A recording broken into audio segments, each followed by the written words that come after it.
Happy Monday. Welcome back to Retake the Week. Man, it's been a really busy weekend, or last sort of 5-6 days. I mean, the week started off a bit quiet, but then it really built up. We had a bunch of events happen over the weekend, including, of course, IEM Dallas, but then a bunch of smaller things, some things in like the Nordic region, the return of certain players that we've been anticipating for a long time, as well as, of course, some really low-tier events that only if you watched the first episode of Counter Stocks would you have actually been interested in or intrigued by. So not going to spoil anything for that, but that's a new show being done by myself and Yumi over on Skin Club's website / YouTube channel. It's strange. It's technically on their social media section of Skin Club, but it's also on YouTube. It's just hard to find because of SEO reasons. And we won't go any more into that because I have a lot of opinions and it's not that relevant. But yeah, Quack, of course, joining me. And let's see how he's doing, I guess. Let's be polite. Quack, have a good weekend? A very good weekend. Went to an event, fun little event in Sweden, which was the playoffs of the Company League, which Fragbite has been playing in, and that means we're invited to attend the playoffs even if we didn't make it there. Next season, I'm going to be playing on that fucking LAN, man. Like, that crowd was so hyped. It was an open bar. Like, we were cheering for teams we had never seen playing before, people we didn't know. I loved it, man. It was so good. And next fucking season, I'm going to be sitting there, and all of you, every single person watching this episode, is going to be in that crowd in Stockholm chanting, "Quack, quack, quack, quack." And that was the vibe. That was what I was visualizing while I was watching. No, yeah, it was really fun. You think we're really going to cheer for you? No. We're hate watching. I hope so, yeah. We are all hate watching. I don't know what you think we are, but we're not some sort of, like, you know, soft girlfriend impersonating, like, you know, stan group. Like, no, we are here to watch you fail. Actually have a hate watcher. Somebody on Twitter was asking me when, like a couple of months ago, somebody who has never done anything but hate on my comments was asking me, when is the BTS coming out? And I was like, you're a paying fucking member watching my show? Like, like you hate me. Like, that's yeah, dude. But yeah, no. He's here for me. Obviously. True. Yeah, fair. Obviously. And he thinks, fair. obviously, this show would be so much better if it was just one guy. But look, he doesn't understand the work you do behind the scenes. He doesn't understand what you bring to the table, the value of the chemistry. He doesn't get it, right? He doesn't get it. So, he doesn't get it. He doesn't fucking get it. That's okay, though. Still watch, please. And still be a member. We have... no, yeah, I was streaming a bit. If we're doing the promo section, I was streaming twice. For the first time in years, I was streaming 2 days in a week. And it's always been really fun. It's always really fun to stream. Most of them are in Swedish, but you could tune in. I might do some Swedish or English stuff as well. But yeah, it's been really fun streaming recently, and yes, tuning in when I don't understand Swedish was always a bit of a, well, fuck this then, just leave. Yeah, yeah, you know, your view counts. So thank you for the metrics. It's been great. Oh, there's the link. There's where you can find the Kingt, the Counter Stocks, the new show. Yeah, please watch it. Watch it. I'm gonna watch it. And it's gonna be. I bet it's gonna be a banger, because the way I found out that this show exists is that I told you, and I was like, I have this idea for a show, and it's gonna be like a stock market thing, and you were like, yeah, we're doing this already. Like, this is already happening, and I was like, oh, okay, nice. So I already agree with the concept. I'm sure I'm gonna enjoy it quite a lot. Yeah, it was an interesting idea that we workshopped a bit, and then spent a lot of time mostly just making graphics for. Like, honestly, there's so much work went into the graphics. Not even entirely from me, but then to actually pump out like specific things, yeah, it took a while. But yeah, we're also going to have to thank, seeing as this is the promo section of the show, it's lasting quite a while, the members who make this show as good as it is, make it available on all the platforms it's available on. You're welcome, Spotify listeners, all 80 to 100 of you, I think there is. But yeah, members get access to, I should change this to the one with Ash now, interviews from behind the scenes of the greater scene, the BTS for this show, the live prospect demos, VODs, because now the full live streams are up, just because I found live streaming just kind of works for engaging with the overall audience. You also get access to the vote on who shall be the next prospect and other little details like that. And of course, the monthly Q&A, which is happening today. The Q&A questions have been thrown into the topics, which are on my other monitor. They'll be coming up right after Dallas and right after the SSR. There's a couple of questions to break down. One Yeah, both of them I think are actually with a fairly complex answer that Yeah. I think we'll have some interesting debate around. So, with all that in mind, let's get back into the actual show. We do have to start with the big event of the weekend. It is going to be I Am Dallas, and I think we're going to start straight away with the final. Just talk about it immediately. And the return, the arrival, I guess, right, on the dawn of the 5th day, look to the east, and there's ZywOo, like cresting the mountain with the reinforcements, or cresting the hill, rather more accurately. This was not a great event for ZywOo up until it was. You know what I mean? It took him the entire event to wake up, and then he just owned that grand final. Really owned it. It was an event where times like early on in the groups, Apex were their top fragger, ZywOo had not really shown up yet. Everyone on the team was putting out decent output overall, and that kind of carried them through. Between that, their chemistry, the strats, everything else was just clicking enough that it didn't matter. The superstar wasn't really dominating. They were just playing their CS well enough to win, and that got them through it. But that grand final against Mouse, with all that build-up, everything I've just said, you think this might be the one where they fall, especially given coming into it, that CT form from Torzsi. Oh my god, was he disgusting. The Spinks, like, trading, clutching T-side, he was really, like, alive and fragging like we kind of saw early on in the Mouse Spinks tenure. Then the grand final rolls around and, oh no, ZywOo's back. ZywOo is back. And he dicks them. Just the only way to put it. There's no polite way of saying it. He laid some pipe. Torzsi disappeared entirely. Like, he has a decent enough CT rating still, so we'll get into that eventually. But his T-side just goes into the shitter beyond what's usually expected. And the rest of Mao's also not able to put out any consistent output. I think Zersh was just getting owned over and over again on his aggressive moves. But a part of that is just ZywOo. Savior of performance. Insane on the rifle. Insane on the AWP. He just did everything well. I called him the perfect hybrid a couple of times now. I'm going to keep saying it. There's nothing he can't do at the highest level right now. It's just a debate of what you value and what you can potentially argue in terms of who's the best right now at number one. But I find it hard to not call ZywOo the best player in the world right now.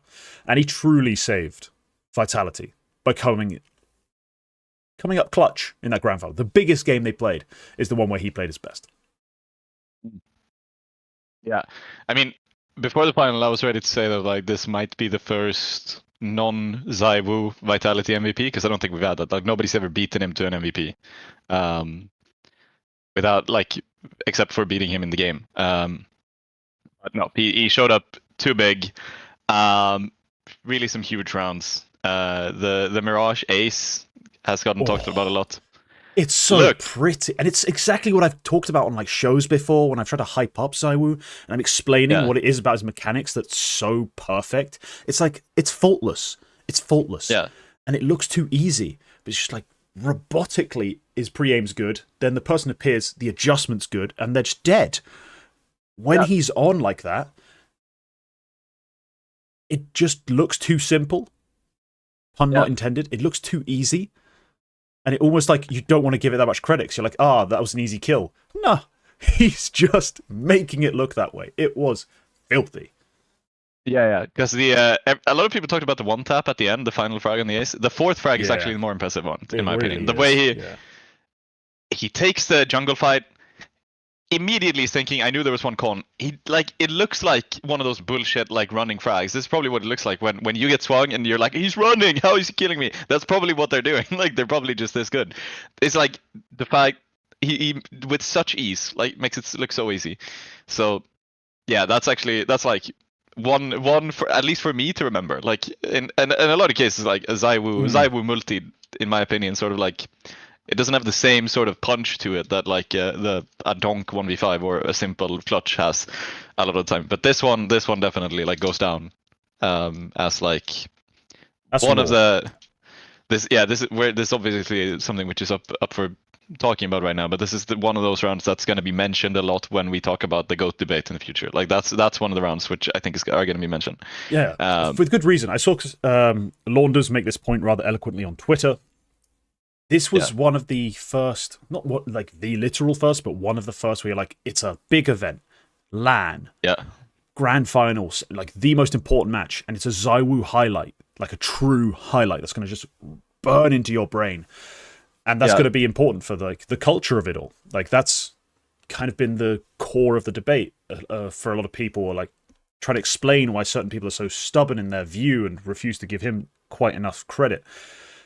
There's something about the culture, the lore, the vibe that you didn't quite get the same hits out of ZywOo, and that's what made you feel like, he's got a quiet 0.9 KPR for this event, like, you know, he's quietly racked up those kind of kill numbers. But that highlight was, it was a thing of beauty. I loved it, and he really did show off in this game. And a lot of people have now started the debate, like, it's 26 MVPs, now he's the GOAT, and they're like, if people weren't believing at 25, they're not believing at 26, bro. That's not how it works. I'm sorry. This is like when LeBron overtakes someone in point total, and they're like, now he's the GOAT. Like, if nothing else that he did before then shifted it for the people on the other side of the argument, why would that have shifted it, of all things? Why a counting stat, just something that just accumulates with reps? Like, why would that have mattered? And that's kind of what this MVP is. You know, he's gathering MVPs. It's great. More important part of the debate isn't the MVP count.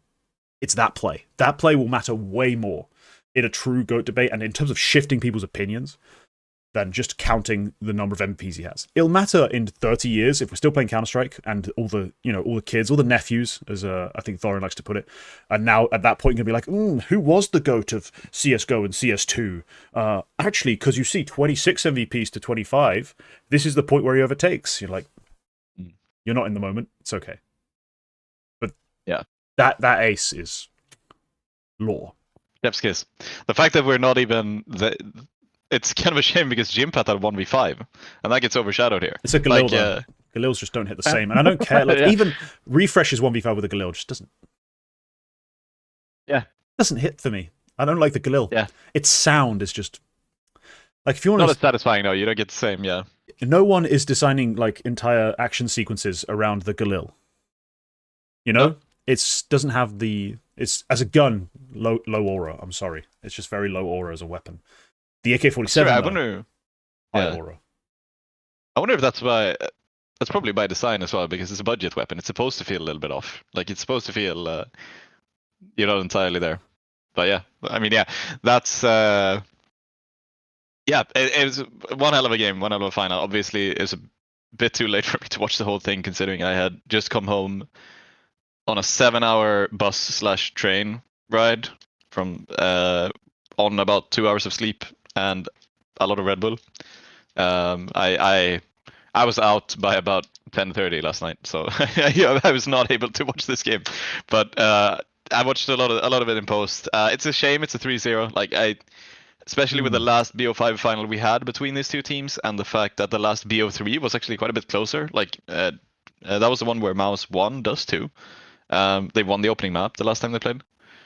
The fact that we don't get that in this final is a bit of a shame, in my opinion. But it's also showing how good Vitality are. And I think this is I thought this was going to happen for the other event, where we did the double swing, when we talked about when I mentioned that Vitality might step off the gas a little bit before the major.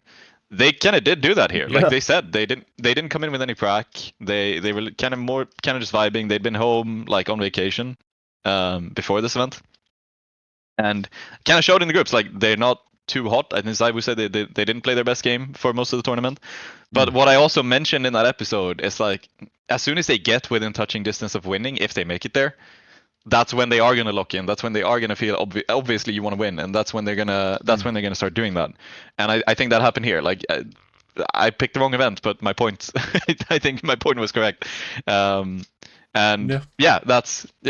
That's a component of it, which I think is interesting, and it's interesting in the lead up to the major because it's setting up for domination.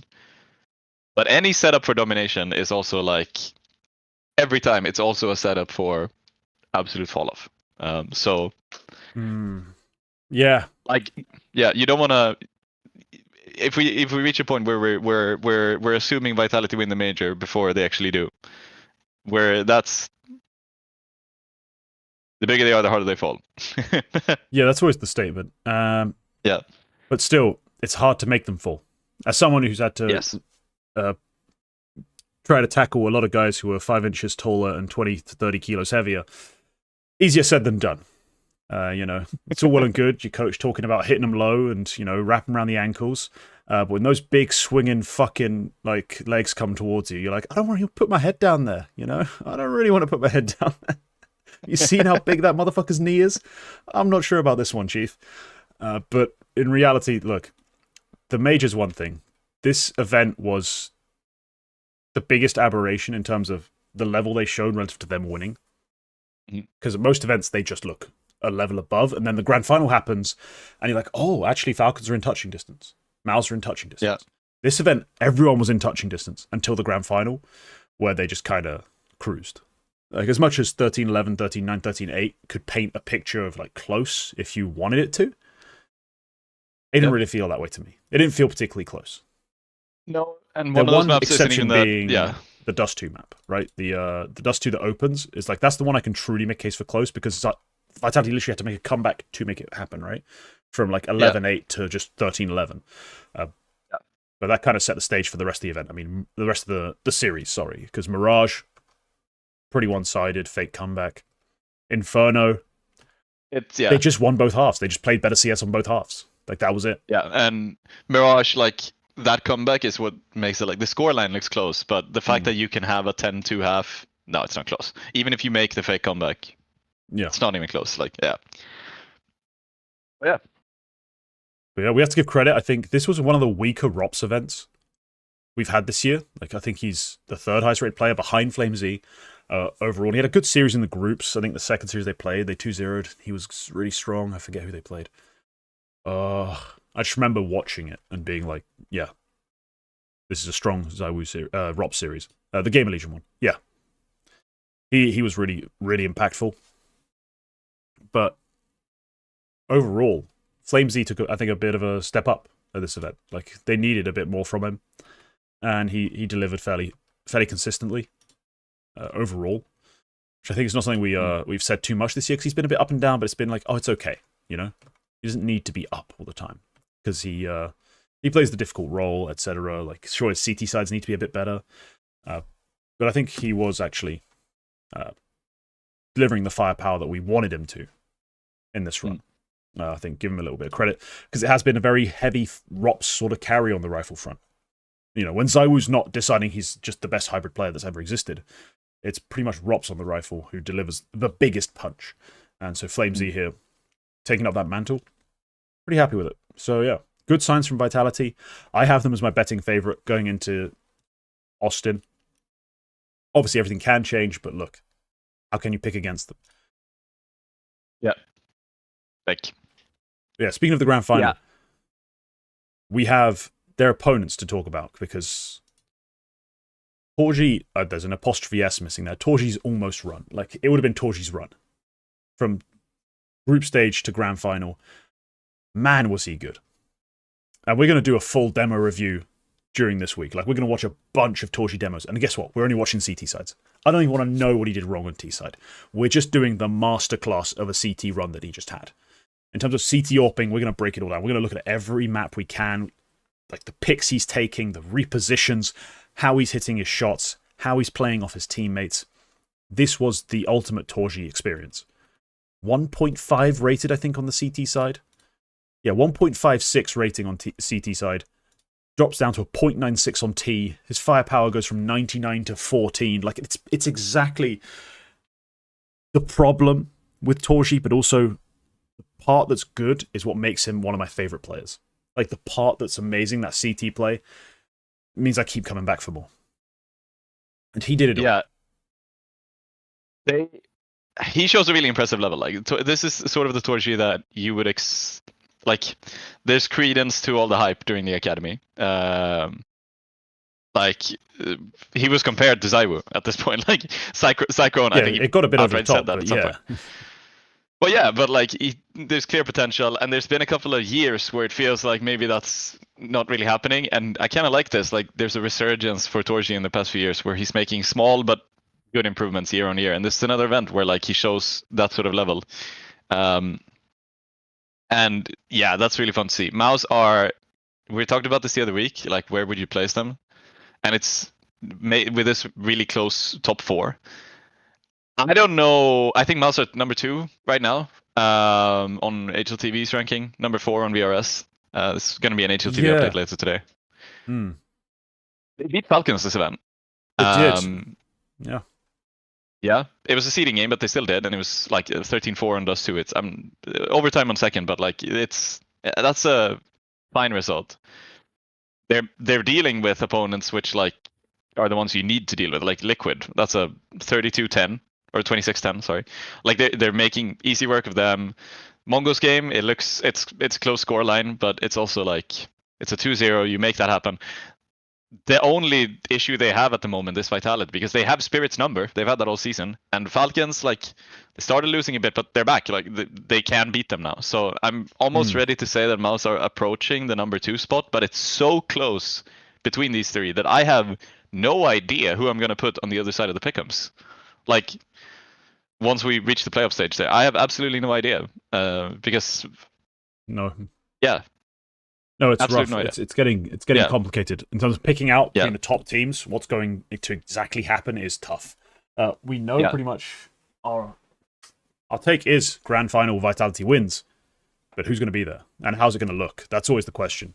But I do love. I want to touch on your point of Torzsi getting slightly better year on year, and I just looked at his career stats on Mouse and his LAN rating. His first year on Mouse 2022 is 1.03. 2023 it's 1.08. 2024, it's 1.11. Past 3 months, 1.14. Like, he's just creeping up, and it's still... I mean, he was a CT-driven player in the academy.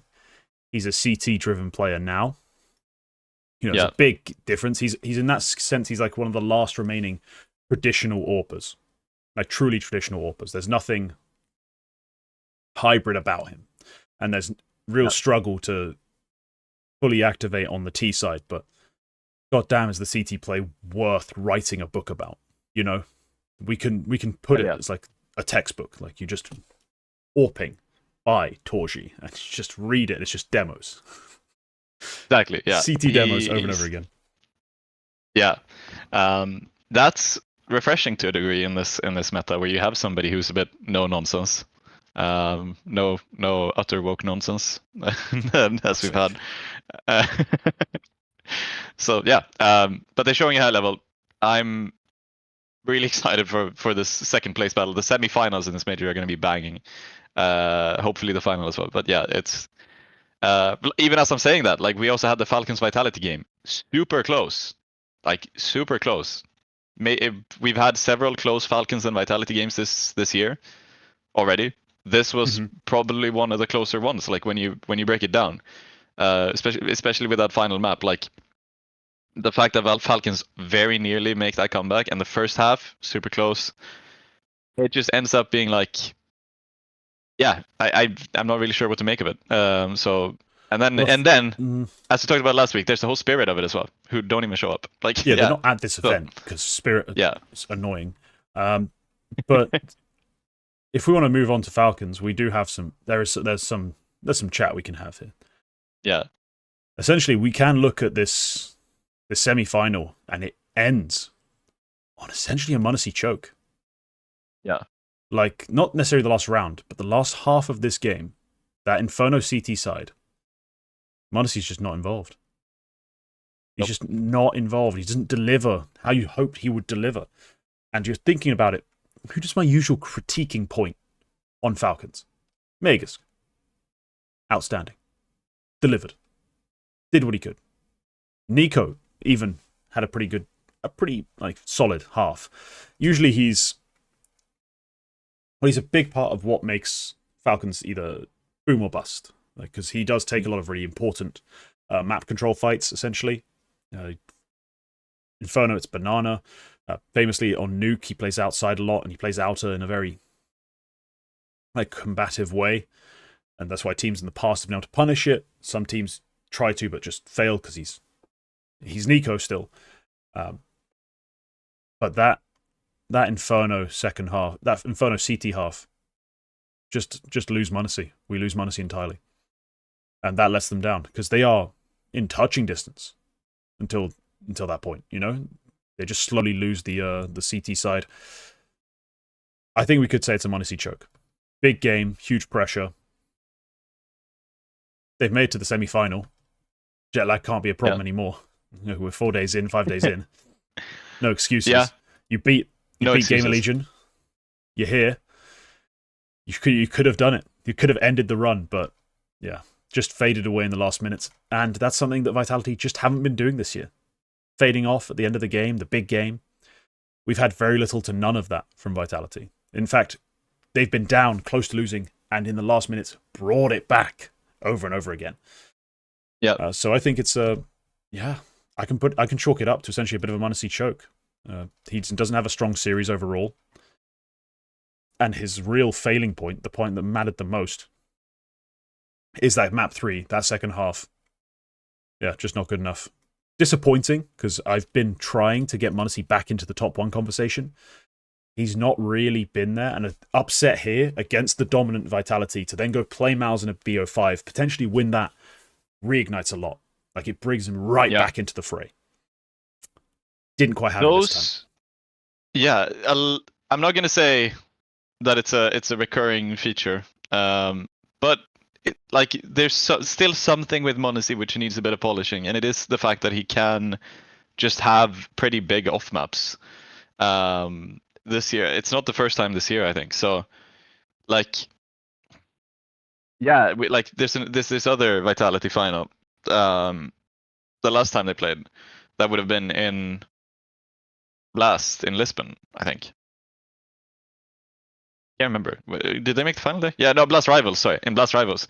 Again, he has some pretty disappearing maps there, in the final against Vitality, and it ends up looking a little bit shaky at that point, and that's sort of why I'm ready to put him in the conversation for top 1, but there's still obviously some discomfort there, which has to get worked out. But yeah,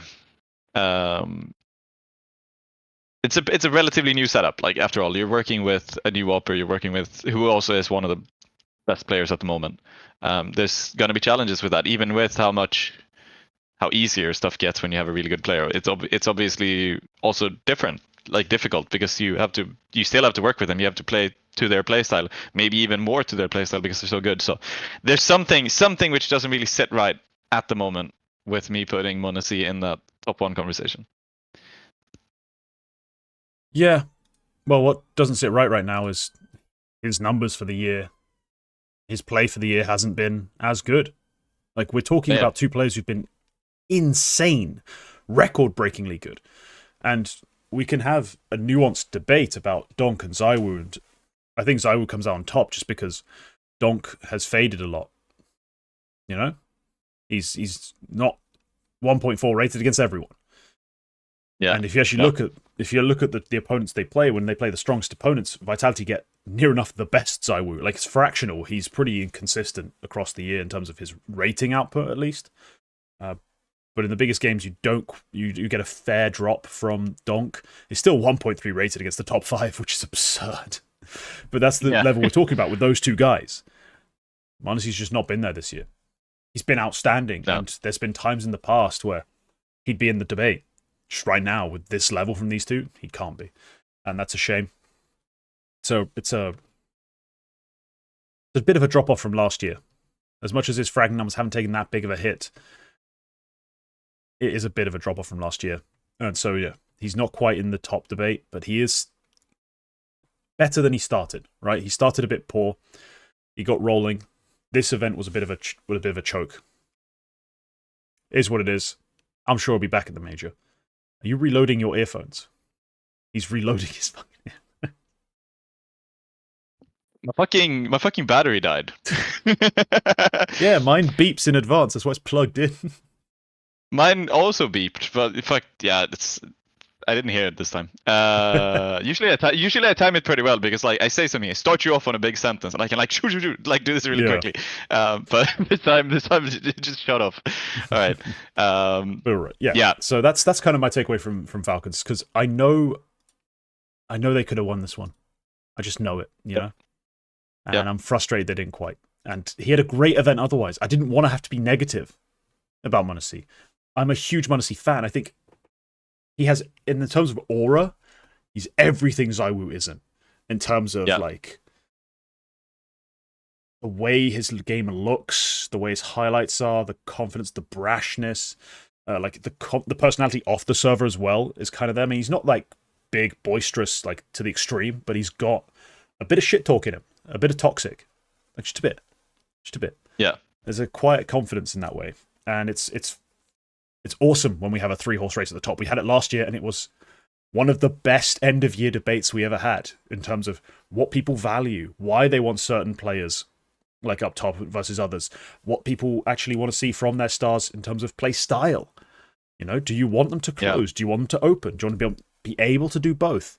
You know, how much does it matter that a star player does some things that enable teammates? Like, there's a lot of nuanced debate when we were having that conversation last year. This year, unfortunately, we've lost one of our horses so far. We're only in the first season. The second season's always long. We'll see how it goes. But okay. Yeah. I think it's time we address the thumbnail. Because there's a certain player on the thumbnail, isn't there? Of course there is, because people love to click on the guy. So I had to put him there. He's finally back in Counter-Strike for real. Simple. Yeah, for another event at least, yeah. Got one more event of him. I don't know about this one, man. We talked about this a lot on stream this week. Live on, I think it was Thursday. We watched FaZe. We tried to figure out what went wrong. Why didn't they make it deeper? You know, why did they go basically straight home? Like, they won a series and then went out. And a lot of the conversation surrounds Simple. It revolves around him, you know? Of course. Yeah. Yeah, thank you, Ethan, for mentioning Skulls, because I probably would have forgotten to mention Skulls. Skulls was also there, and we did actually have to see what the hell he was doing, because he didn't have a great event. But let's focus firstly just on Simple, his level. Quack, did you watch much of his play? I mean, I know you told me you watched the Heroic series. What did you make of his that play? One, yeah. I think it's in a lot of ways it's the same old Simple. It's the same sort of flashy style. Yep. And it's the same. He's still hitting stuff that he should hit, or rather stuff he shouldn't hit, which is what Simple does. Like, he still has these, like, for me, what sort of encapsulates Simple is the way he can get and his opping is like a very specific sort of moment, which could happen in pretty much any one round, where like he takes a swing and he picks off two. Like, he picks off two in very quick succession. For some reason, I feel like that's a very typical Simple play, because that's the sort of thing he pulls off very consistently, probably more than anyone I've seen, like, all time. And he still does that. Like, there's still rounds where they get flipped on their head specifically because he manages rounds like that. The Heroic series wasn't particularly good for him. It was a fucking, I don't even know what happened. Like, why is Kerrigan playing like this, man? But it's yeah, the Kerrigan play was crazy. Like, those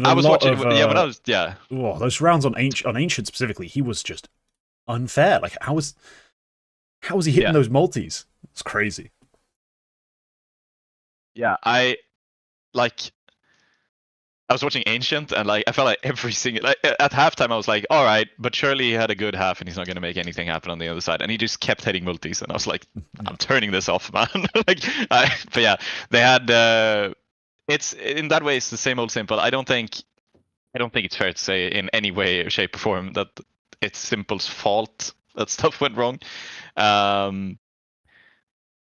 It not, at least not any more than any other player, because where's the leash? Didn't really do that much this event. You also have Skulls. Like, I can't pinch shit on Skulls the way he's just coming in and like obviously you can. There are certain rounds you can entirely put on Skulls. Holy crap, he throws some rounds. We watched every fucking round of this series, and we went back. We had to go through some details because we're like, how does Skulls die here? And he's just like got a guy with his back to him coming past Sandwich, and he's just kind of like, shooting everything but the guy. I'm like, skulls, please. But no, there are some rounds you could equally, just entirely pin on simple. In terms of, you're right. We've seen some return to. I mean, the BC game series we saw prime simple, as everyone loved to put it. Y'all didn't watch prime simple clearly. He was good, and he hit a lot of shots. There's also BC game for crying out loud. They're basically a dead team playing with a stand-in, trying to make the most of this random event they qualified for. Ugh, frustrating as hell to see them here in the first place, to be honest. Just a distraction of a team. Yeah. But I can't remember, who did they beat in the qualifier? There was somebody I remember, I was like, dear God, no, BC game. Because let me see, yeah, they beat Astralis and Big. And then Heroic it's made an impressive it in the qualifier run, but it's like, where have you been all year? This is not your level. Yeah. And then we see them here without Jacob for reasons. And they're back to being just kind of shit. Yep.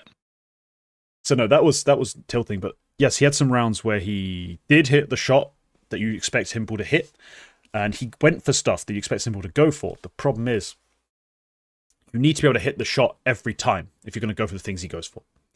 And for example, straight Mirage, like the first gun round, he has an M4A1.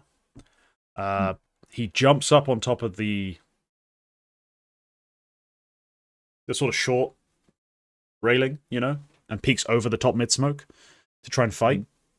And it's an M4A1, and he couldn't control the spray. My bro couldn't control the spray. Like, he couldn't. Like, he whiffed like 11 bullets. Yeah. It was horrible. And he has those moments where it's like, he's going to be aggressive. He's going to re-peek as well when he misses with the AWP. And like, all this stuff is iconic, simple heritage. You know, the aggressive re-peek, the wiggle, all of that stuff. We love it. It defined eras of Counter-Strike. But when you just die, it looks bad. And your team is now in a really awkward position because you've gone for this play, you're dead for nothing. Especially on CT side, we're now playing at a disadvantage that we didn't need to play at because you went over aggressive, and that just loses you rounds. Add to that the fact that even in moments where he's not going for something silly, he's not trying to push the boat out, and he still didn't hit the shot, you know? He just played a regular AWP line and he didn't hit the shot. Those were also a problem. So, yes, he had a crazy game against BC game, and that looked iconic. That looked like a throwback, right? Yeah. I'm gonna be honest, I didn't watch the Liquid series in the same detail as I watched the Heroic series. But against Heroic, he just wasn't good enough. He was not good enough to justify his playstyle and potentially to just justify himself. Like, that was a really rough series. Yeah, but also, like, you can have an opper making these risky plays, the iconic simple plays. Because it's always been the case that sometimes he misses. Like, sometimes when he was really turned on, like, it was much less frequent. Rate, you know? Yeah, it's about rate. And when the thing is, you can have an opera like that if you can also back it up. Like, if you can also back it up where you can deal with those risky plays not working out.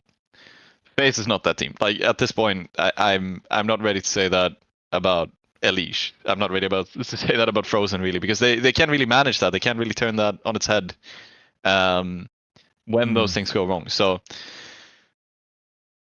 look, yeah, simple could have been better. I'm assuming stuff is going to look a bit better to Austin because we have a couple of days, almost 2 weeks for They do get a good preparation. amount of prac. They do get a good amount of prep. They get to play with rain. He's going to be back, yeah. I expect it to be better. I expect Simple to play better, given more time with the team. Yeah. But, Lord, some of the stuff we saw against Heroic was just awkward. Like, to watch is like... from a lot of players, but Simple included. So I'm not on the train where I'm like, this was a good, simple event. I'm more of a guy who's like, I'm concerned that this is Jordan on the Wizards. Like, he's going to have a few good games, and I'm going to be able to make a mixtape probably at the end of it. But overall, it's not going to help him. Like, in terms of legacy, it's not going to help him.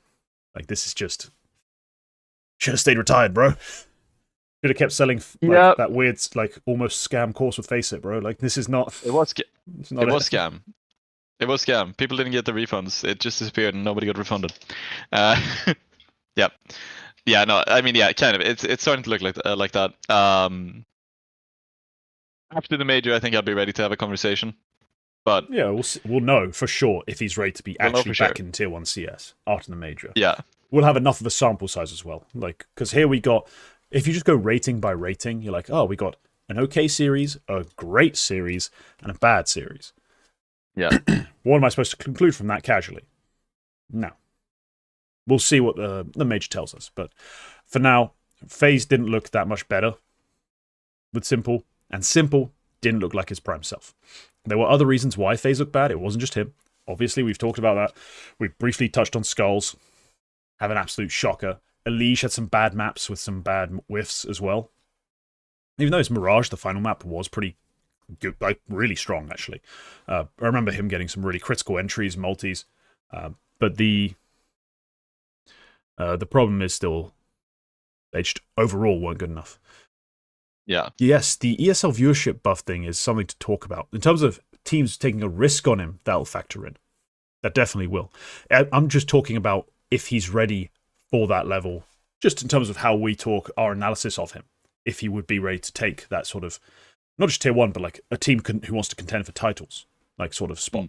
Because technically, Tier 1 teams, there's a good 10 to 12 of them. It's kind of hard to pinpoint exactly who beyond a certain point, just because of the 1.5 mix and how things have been working out. Yeah. But it's something that teams will definitely consider in terms of financial reward. Just not something I'm going to particularly focus on in terms of what I believe about Simple is more the point. But yeah, that is true. But all right, we ready to talk about who knocked them out? Yes. I'm always ready to talk about who knocked them out. So is everyone. Because, yeah, that is my GOAT. The best team in the world at the moment. Heroic. What have you put? Did you put what I said as the subheading? No, I've put mainline heroic because that's what it means. It's what I snappy, wrote. though. What I wrote was inject heroic straight into my veins in all caps because Jesus Yeah. Christ, I love this team. They're so good. That's what mainlining is. They're so good. So yeah, we've talked about heroic and we've talked about them having some LAN struggles. They started working on that by with their Mesa event where they managed to handle it pretty comfortably. That's good. It's lesser opposition, but the LAN pressure didn't get to you. Excellent job. Well done. This was the gauntlet, and they passed the bare minimum by flying colors. They play 4 series. All of them are marathons. It's 3 mappers, all of them, and that slaps. Like that, like they're all really good. They play Aurora in the opener, and I'm just gonna bring this up so I can reference this. They play Aurora in the opener. There's a jet-lag component to it. Yeah. Because Aurora came in the same day. They still win those 2. They lose Nubis and they lose Mirage in pretty convincing fashion. Look, there's a jet-lag component to it, but they handle it really well. Youngster plays really good. Xfloud plays really good. Xfloud playing really good, I think is important because he's been one of the guys who plays really good online, hasn't shown us much on LAN. No, that's the big point of this entire thing. Like, as much as other players have taken a rating hit, the big difference in terms of rating online, rating versus LAN, importance of roles, importance of fights taken, priority given. Xfloud is a star rifler on this team. Just to be clear, he's the aggressive star rifler, realistically. The fact that he takes that big jump from like 1.11 to like 0.98 or something like that from online to LAN, not entirely, but a large part, the majority part of the reason why they struggled on LAN. So him, keep an eye on him and how he's playing. That'll determine a lot for Heroic. They go into the Falcon series. I'm just gonna look as the show's official youngster representative. I'm just gonna say, basically his mouthpiece. Yes, dude, I loved being on Twitter during just ahead of this game because he does the interview with those 2 US with my goat Jeff M&M's, and he says that they're here to prove hard work beats money. All right. The shittest statement. I'm sorry. It doesn't make much sense. It's so waffle. Good. It's waffle. Who's the hard worker? The org? Heroic the org? What are you talking about, bro? Go play CS. That signs talent and works with it. Like they sign talent and they So improve the it. They Falcons, but develop with it. more money. Like it's not the Who did work. they develop? The work. What are we talking about? The work. The orgs work. You're talking shit to the players. You're not playing against whoever the fuck runs Falcons. Who cares? This is so stupid. I hated this, and I can't believe anyone stand behind it as like a fucking like a fucking good bit of shit talk. Like, oh yeah, these guys don't work hard. Falcons the org. You're not playing the org. You're playing the 5 players on the server. That's who you're shit talking. It makes no sense. It's a little comment in the end, and people blew it way out of proportion. I thought it was really funny that he managed to rage bait both Sponge and Thorin. He's not talking about the players. Like, he's just to make that clear. He is not talking about the fact that Nico and Monacy have it cushy and are not working hard. That was never the point. It was a small comment he made when Jeff asked him, "How does it feel going into playing against this Falcons team?" Oh yeah, we're here to show that the underdog can win through hard work rather than it's not all about money. And people was like, what? Like, what was he saying? Nico doesn't work hard? What the fuck is this? No, of course not. But I think he played it off in such a good way where, like, it obviously didn't get to him. It obviously didn't really get to him in his performance. He made Sponge was pissed about it on the broadcast. Thorin made a pissed off tweet about it, which everybody interacted with. And they made it such a good thing out of it where, like, when they, I think it was when they won, when they beat FaZe, he just posts, "Worked hard last night." Like, and it's so good. And, like, when they lose against the Falcons, he's like, "Damn, these guys work hard." And, like, he makes a whole thing out of it. It's so good. It's so good. I love it. It's a poor line. Let's put it that way. It's a bad line. It, as people correctly stated, it did at least get people talking, and it was funny. So it amused well a lot managed. of people, but it was just daft. Like, I just didn't get the point of saying it, like, at all. Rage bait, man. Rage bait. We aren't fans of football clubs. Like, you're a player on the team. That's who he is. He's a little troll. Like, that's what he is. He is just a little social media troll who's really good at Counter-Strike. So, bro, I love that. If we want to talk about troll, his Counter-Strike fucking... If you're playing against Youngster, he must be so fucking annoying. And I'm going to talk about some actual Counter-Strike now, because it's all good talking about this stuff, but the actual, on the server, Counter-Strike, Heroic play the most obnoxiously proactive CT sides you will ever witness. And, of course, seeing as we were breaking down the entirety of FaZe Heroic, we did get into some Heroic specifics on the stream. Yeah. And, essentially, if you're playing against Heroic, you're almost guaranteed to, at some point, somewhere on the map, not at some point, on timing, basically, somewhere on the map, get pushed. Almost guaranteed. Yeah. And on Mirage, for example, on about 5 occasions, Youngster +1, think mostly Linus, but I didn't focus on that, just push Palace. And there's 2 of them when the timing for the contact is possible. As soon as we're beyond that timing and no one's fought them, Linus walks back. And Youngster just keeps going. On like 5 occasions. It was insane. Insane. And at one point, they actually get caught. Like, Frozen's holding for it. Because Frozen done a bit of basic prep and realizes they're just going to push everything. At other times, they pushed up into the B-apps. They went aggressive under. That's how the Tanir triple kill, if you remember, just in front of B-apps, sets up. He just pushes under. He's there on a timing, plays quiet, looks for a swing, and just keeps going. And keeps going. And ends up in basically the snacks position from that iconic highlight years ago. For those of you who remember will remember. The ultimate snacks is behind them moment. And he's letting them through. We know what we mean. I'm trying to remember who's against now, because I'm trying to, like, that's me just panicking. Like, who's it against? Is it NIP? Is it Fnatic? It's against someone on Mirage. Anyway, but they are, yes, obnoxiously proactive, really, like, always pushing the limits of what's reasonable on CT side. Like, I just found them so frustrating to watch. Just imagining being their opponent. Yeah. Because it's effective and it's smart, and they actually have things in place in case it doesn't work or in case they get challenged, checked. That's why there's the 2 players till the timing's possible, and then at which point it's no longer possible, so you might as well let Youngster play it just one man.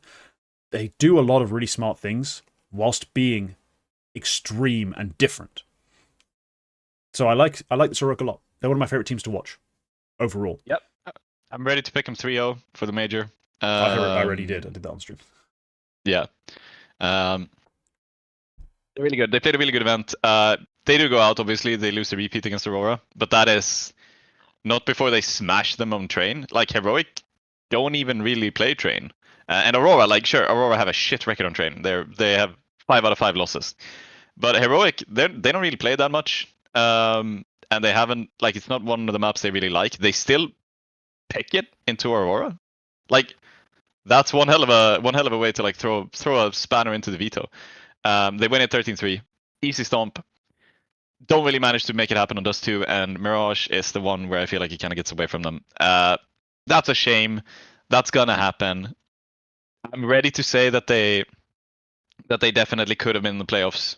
I'm not ready to say that they would have done much better than quarterfinals anyway. But there's a lot of promise here. There's a lot of promise. I think it's a shame we have the rumor about Saw and Sunpias potentially going to G2. It's a big shame the way this might absolutely rip up this team, depending on who you get to replace them. But again, yeah, Heroic have done excellent scouting, like talent scouting. They've always been really good at that. So I have some faith in that, and it's a really good foundation to build on for the future. Even if you lose those 2 pieces, there's a lot of really good stuff you can make happen here for next season. So yeah, that's it's gonna be fun to watch the major, and it was really fun watching this event. And yeah, I love them. Oh, Heroic, still our fan favorite. Fan, as in we're the fans here. A lot of people love Tanir. Endless Tanir talk. I think even I saw Maui do a Tanir breakdown now. I'm like, y'all are all so late to this, but it's okay. It's okay. Some of us watched it too. Yeah. It's okay. But all right. Finally, I do have a bit of essentially credit to give to certain members of G2. Not everyone. But G2 are a man short, is how I want to put this. Because we actually Max has no help, man. Fucking snacks. But yeah, we actually got a really strong performance from the 2 rifle styles we want. You know, the 2 players who need to deliver for G2 to have a chance at winning matches, winning events. Heavy God started insane. Like, I'm talking some of the most ridiculous stat padding I've ever seen with that nuke against Limb Vision. But he actually remained pretty strong throughout, like the Mongols being the one blip. But otherwise, yeah, he was even solid for the Gamer Legion series. He was good, like somewhere between good and great against 3D Max. And so I was really impressed with him. Malbs MD, a little more volatile, but holy crap, did he deliver towards the end there. Like, he also went off against 3D Max. Against Game Legion was even better. Like, honestly, overall, played better CS. Just, what are you supposed to do? Yeah. When your AWPer is 0.97 rated. Hunter is sub 1.0. And Snacks is Snacks. Like, there's only so much these guys can do. And Mabs is carrying such a, like, crazy load in terms of entrying and opening. Like they're short a player. They need an AWP who can deliver. They need another rifler who can deliver. They need someone else who can come in and bring some heat. Because, man, Snacks, he's not even dying for the team. He's not even dying for the team. Like, unless it's a set play with him leading the opening, he's not entering. Like, he's just not there. He's too busy thinking about the late round, making another little play, trying to be the clutch player. This team needs Hooksy. And this team needs another AWPer. Like, that's... supposedly, yeah. That's what I'm saying. Like, the Saw G2 thing is going to be a big improvement as well, I think. And that could actually keep Snacks on the team. You could actually do that with Snacks on the team. That, probably, yeah. I think I've received enough assurance, essentially from Ash, that Snacks will thrive under a better coach in his calling style, that I'd still allow it. I wouldn't immediately call for that change. But right now, if you're telling me there's no coach change, this team needs Hooksy. Yeah. And an author. Like, it's just so rough.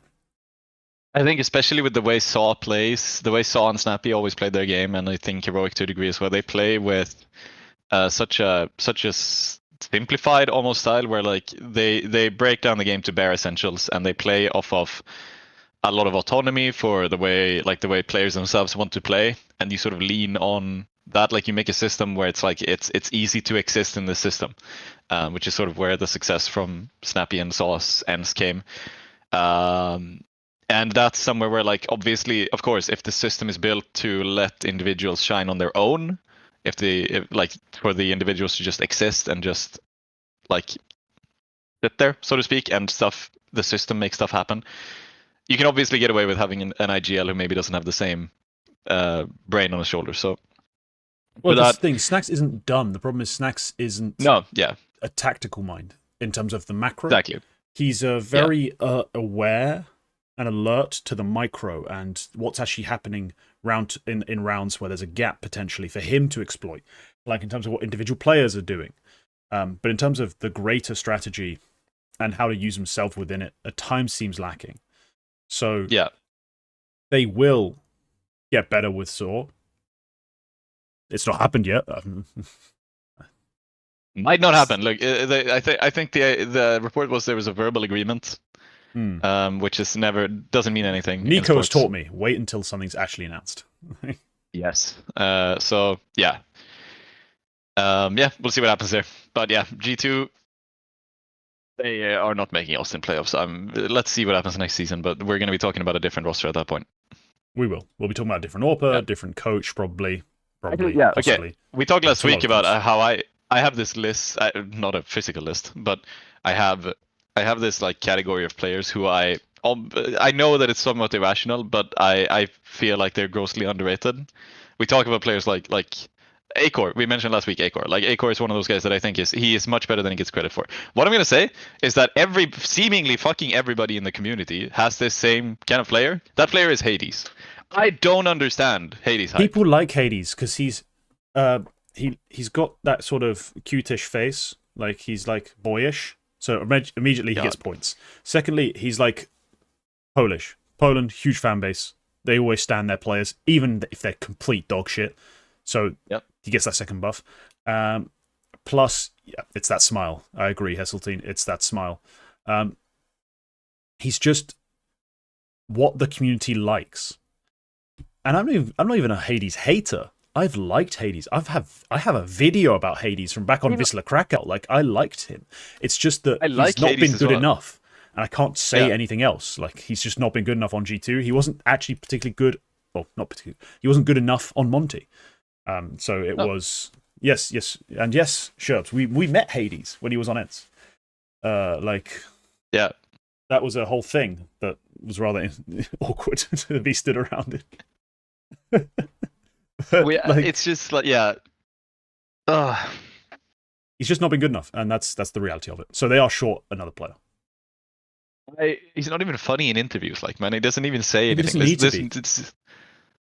He just has to look cute, man. All right, yeah. Anyway, there's that's sort of the thing. That's exactly the sort of the way that, like, this is the fourth time he stepped into tier 1, like fourth distinct time. First time on ENCE.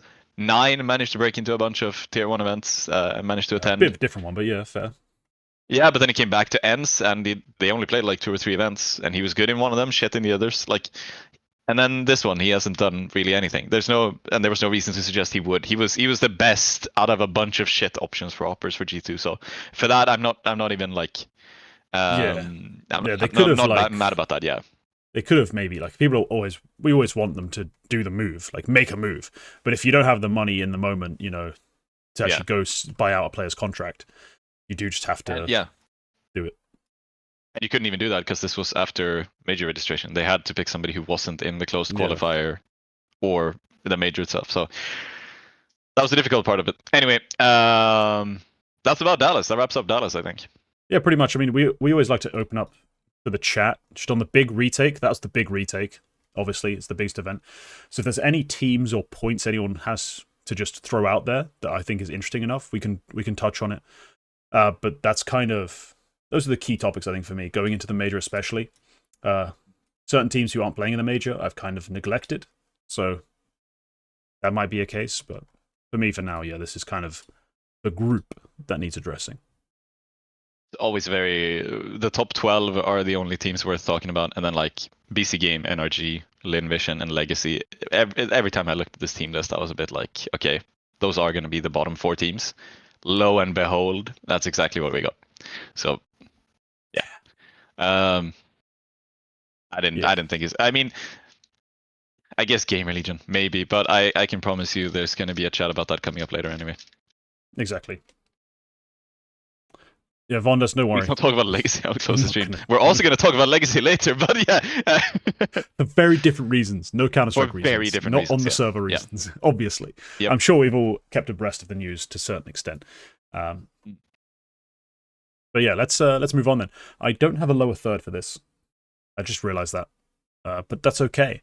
We are going to instead use Happy Monday. We have a Q&A question.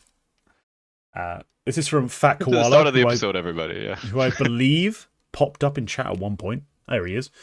So this is Fat Koala's question. Basically, we've summarized it in our show notes to where do VP go from here, but I feel like I should read the full question to provide full context. Hang on, just have to go back to my own channel just to find it again. Here it is. Right. So Fat Koala asks, where do VP go from here? Disappointing season, only making playoffs at Kato and Bucharest. And now he suggested some fixes of his own. And honestly, I kind of like a couple of these ideas. They were things I would bring up anyway. But Boomish replacing electronics is perhaps the most popular fix suggestion. But if that doesn't happen, who can you even go for? Tier 2's been kind of unimpressive, essentially.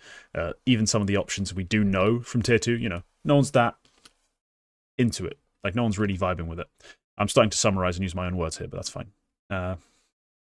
But yeah, what should the gamble be? What should they actually aim for? Like, what is the actual future with Virtus Pro? Is essentially where we're at. And for me, VP is, strange roster to talk about, because they've made numerous coaching changes, some forced by the org, some maybe not. I'm not sure if we had reports on all of them, exactly what happened. Yeah. You've got talent on the roster, but certain players have not delivered. Despite being talented, despite being touted. And then also, when we watch them play, we are kind of puzzled about the calling, the playstyle, the thought process going into this. Mm-hmm. They at times look like a very retro, very slow, late execute type CIS team. Something we haven't really seen for almost a decade, it feels like. At least not at the highest level. It's just a strange roster and a strange position. Gwek, what's your priority in terms of things to fix on this team? Where do you start? I've said many times that I'm not a fan of Electronic being the in-game leader.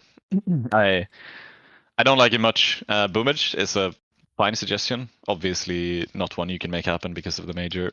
And even post-major, I'm not even sure that he would be entirely down to make it. Like, I'm not even entirely certain that's a move which that he would want to make, depending on how well BetBoom do.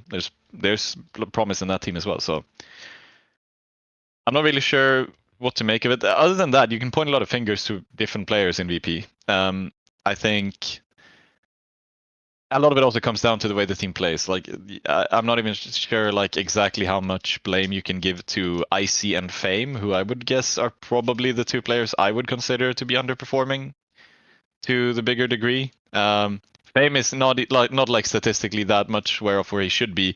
It's just that for a long time I haven't seen anything special out of Fame. And it dates back even before Electronic. I did feel he was a little bit missing even in James' final rosters.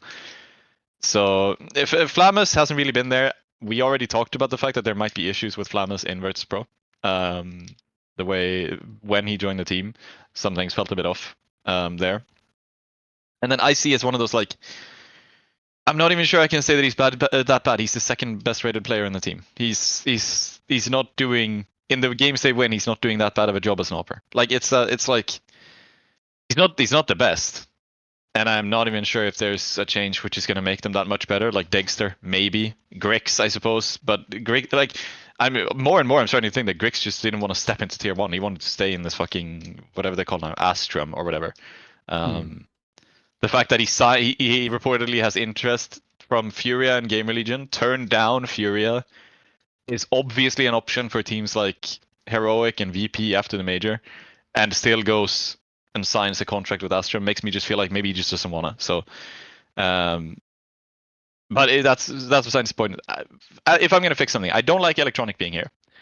I'm not a huge fan of Fame post Rio Major, to be honest. Like, it dates back that far. I'm not too big on him, and even if he's not bad, I definitely can see him doing well somewhere else. I do feel like there's a different kind of player which you could put in here, which would find more success, maybe. But that's kind of just me. In terms of IGL options, it kind of has to be Boomage. I guess I would be down if you wanted to gamble on something absolutely insane. I would be down for a Jerry gamble, but that's so far 2025. Exactly. I would be down for it because I don't think the thing you have with Electronic is that you have somebody who's not really an IGL, and I think maybe what you need is something more deeper. And I'm not sure there is an option for that in tier 2 Russian play aside from Boomage at the moment, who could fulfill that. Yeah, one of the names put forward is Kickert, but like, I don't want to do that. I'd rather keep it on Paravision. I don't want to do that, like, at all. No, see, I obviously have some differences. I don't think Fame is the problem on this team at all. I think he ever has been. Yeah. Fame has been essentially the role player for this team. In a team that's constantly cycled through different rifle stars, different AWPers, different IGLs, different styles. He's consistently been just a guy who's filled in the blanks over and over again. Like, oh, you want to sign another aggressive rifler? Oh, I guess I'll stop taking openings and I'll actually go and play in the pack, at the back of the pack, or in the middle of the pack. Oh, what do you want me? Oh, you want me to hard entry now? Okay, I'll hard entry, but I won't get any priority. He's done everything for this team. Yeah. And he's done it over and over again. And at the Rio Major, he was an absolute fucking baller. But I can't pin anything on him. What I can pin things on is a combination of Electronic, Flamus, at times Icy. Some of its play style, like, that's informed by the coach in IGL. But at the same time, Flamus is an aggressive player who wants to play make, time and time again. And he's had opportunity after opportunity on this team to do that. It's just not worked. He's been bumfuck nowhere in his fragging, and he's still allowed to do a lot of things he wants to do. At times early on in this sort of roster's lifetime, it's been the two of them combined, like him and Electronic setting themselves up, setting each other up to try and take space, try and do things. Yeah. That's failed. It's just failed. They've just not been a good enough combo.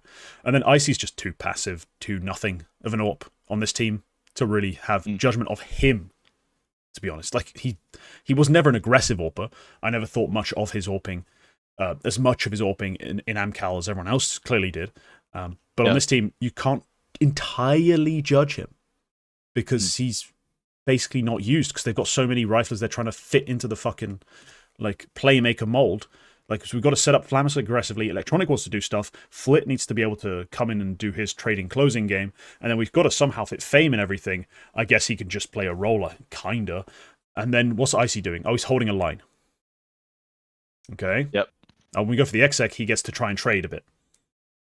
It's a really poorly called team with pieces who are all underperforming.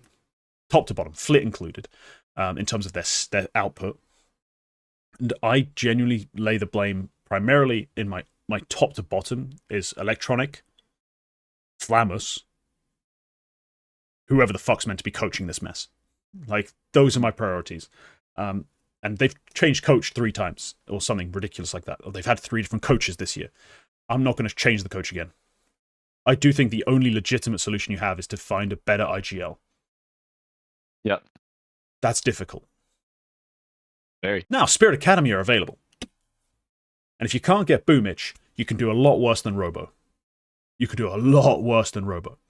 He's called a not necessarily particularly complex game, but a game that has made the most of the pieces he has in that academy.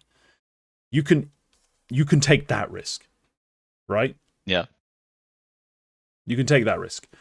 But otherwise, yeah, it doesn't feel like there's a clear straight option in terms of IGLs. And the most frustrating part is this team, just based on talent, can go into an event and make playoffs again. Can go into an event and just cheese something. So I'm concerned that there's no clear solution for VP. There's no clear way through. The Aurora guys were available for a while. You could have taken a risk on some of them. You could have made some changes. You still have the 9 pandas. Yes, are out there. Shalfie is somebody you could talk about. What I've heard about him is that he's supposedly really one-dimensional. Like he's not particularly deep. IGL to prep against is what I've heard. Yeah, like he's super easy. He's not very tactical in that sense. That like he has a couple of moves which are very repeatable and a couple of habits that are exploitable. I'm not sure. Look, maybe he still makes it work in tier 2. So maybe what they need is somebody who can simplify the game and play off of strengths. In that case, maybe Shalfie's good, but I'm not too confident in that. Robo is one I would definitely consider. Who calls for an Amiga? I don't even know. Is it Lear? Bloody hell, I have to look at their faces. It's him or Risky Bob for sure. Yeah. Sorry, I should look at the face. So I remember the face, but I just didn't. I don't remember the name. And for Gun 5, is it Lackey or? Oh lord, I haven't thought about them in a while since Tanir left, basically. Because I keep some track on Cielo. It is Lackey or Celta. I can't remember. That's what Wikipedia exists for. Come on. Gun 5. Yeah, Rush B is Kinky, right? I would assume. Yes. You don't want Kinky as the IGL of this team. Absolutely. Celta's the caller for Gun 5 apparently. But look, no, Rush B is some. Again, there's talent in this region. There's players you can try. Yeah. The problem is you're taking a risk, a huge risk, by diving deep into the scene to bring players up to supposedly, Virtus Pro, the best team, like one of the best teams in Russia, like a big name, alleged top 10. Yep. Alleged top 10. Alleged. Yeah. Building up with some youth, changing the ideas up, getting either Electronic out or putting him in Flamus's roles, essentially. I think it has to be the way forward. You can't have this concoction of players stuck together on a team and have any consistency, is what we've learned. And honestly, you do get some consistency occasionally, like we've seen in the last 3 months, consistently shit. So, no, change the IGL. Yep. That's the solution. Will they do it? Will they have a good option? Possibly not, and probably not. There's one name I can throw into this, and I want to just completely... what's your opinion? Because there's one name which might get forgotten because he doesn't play. Nafany is available. I'd consider that, because he has the tenure. He has the tenure. But I'm not sure how I judge him. Do you see how much better his team was when Boomich took it, though? Yeah. That wasn't the case for Cloud9, though. They didn't do much more when Boomich took over there. Like, they did. Like, the team was dead. The team was entirely dead. And then Boomich salvaged something eventually. Look, no, I don't have much of an opinion either, or I'm just he's kind of worked before. So if your option is to gamble on Lear or Nafany, then maybe you should go for Nafany. But Lear calls a weird style too, so I'm not sure. Anyway, that's about it. Where do they go? I think they should disband. Fuck this team. I don't like them. Disband. Just disband. Release them. Release your inhibitions. Honestly, they couldn't go too wrong by trying to get Jame and Kicker back in as a duo. Like, you wouldn't be worse off. Yeah. Considering their results, you wouldn't be worse off. Yeah, anyway. Yep, that's VP. Yep. I guess. Time for the small site retake. I'm going to go with mine first because I don't get what the fuck yours is. Yeah. So, we've seen some leaks that potentially Cash might be returning. I have mixed opinions, mixed feelings about this. Because me as a player, playing CS in 2015, 16, 17 as well, when I was really into playing CS, I loved Cash. I really did. It was a game. It was a map where you could really play on both sides. It wasn't just a especially at a matchmaking level, at a level where you're not playing people with great comms, is a map where you didn't just have to kind of either Scooby-Doo or rush something. Like, you could actually take map control and then make plays happen. Like, because the map control was simple enough, but it was contestable from both sides. You could actually have a simple-ish game plan that made sense and was proper CS without needing excessive amounts of util or excessive amounts of team play. It was, for me, a happy middle ground. And at a pro level, it could produce bangers. Real bangers. As much as it wasn't as tactically deep as Overpass or Nuke at times, it wasn't as, I guess, nuanced because of how just straight up it is. It wasn't as nuanced as Inferno or some of those other maps. It still produced a lot of bangers just because both teams have the opportunity to fight for every piece of map control if they want to. It's a choice. It's always a choice.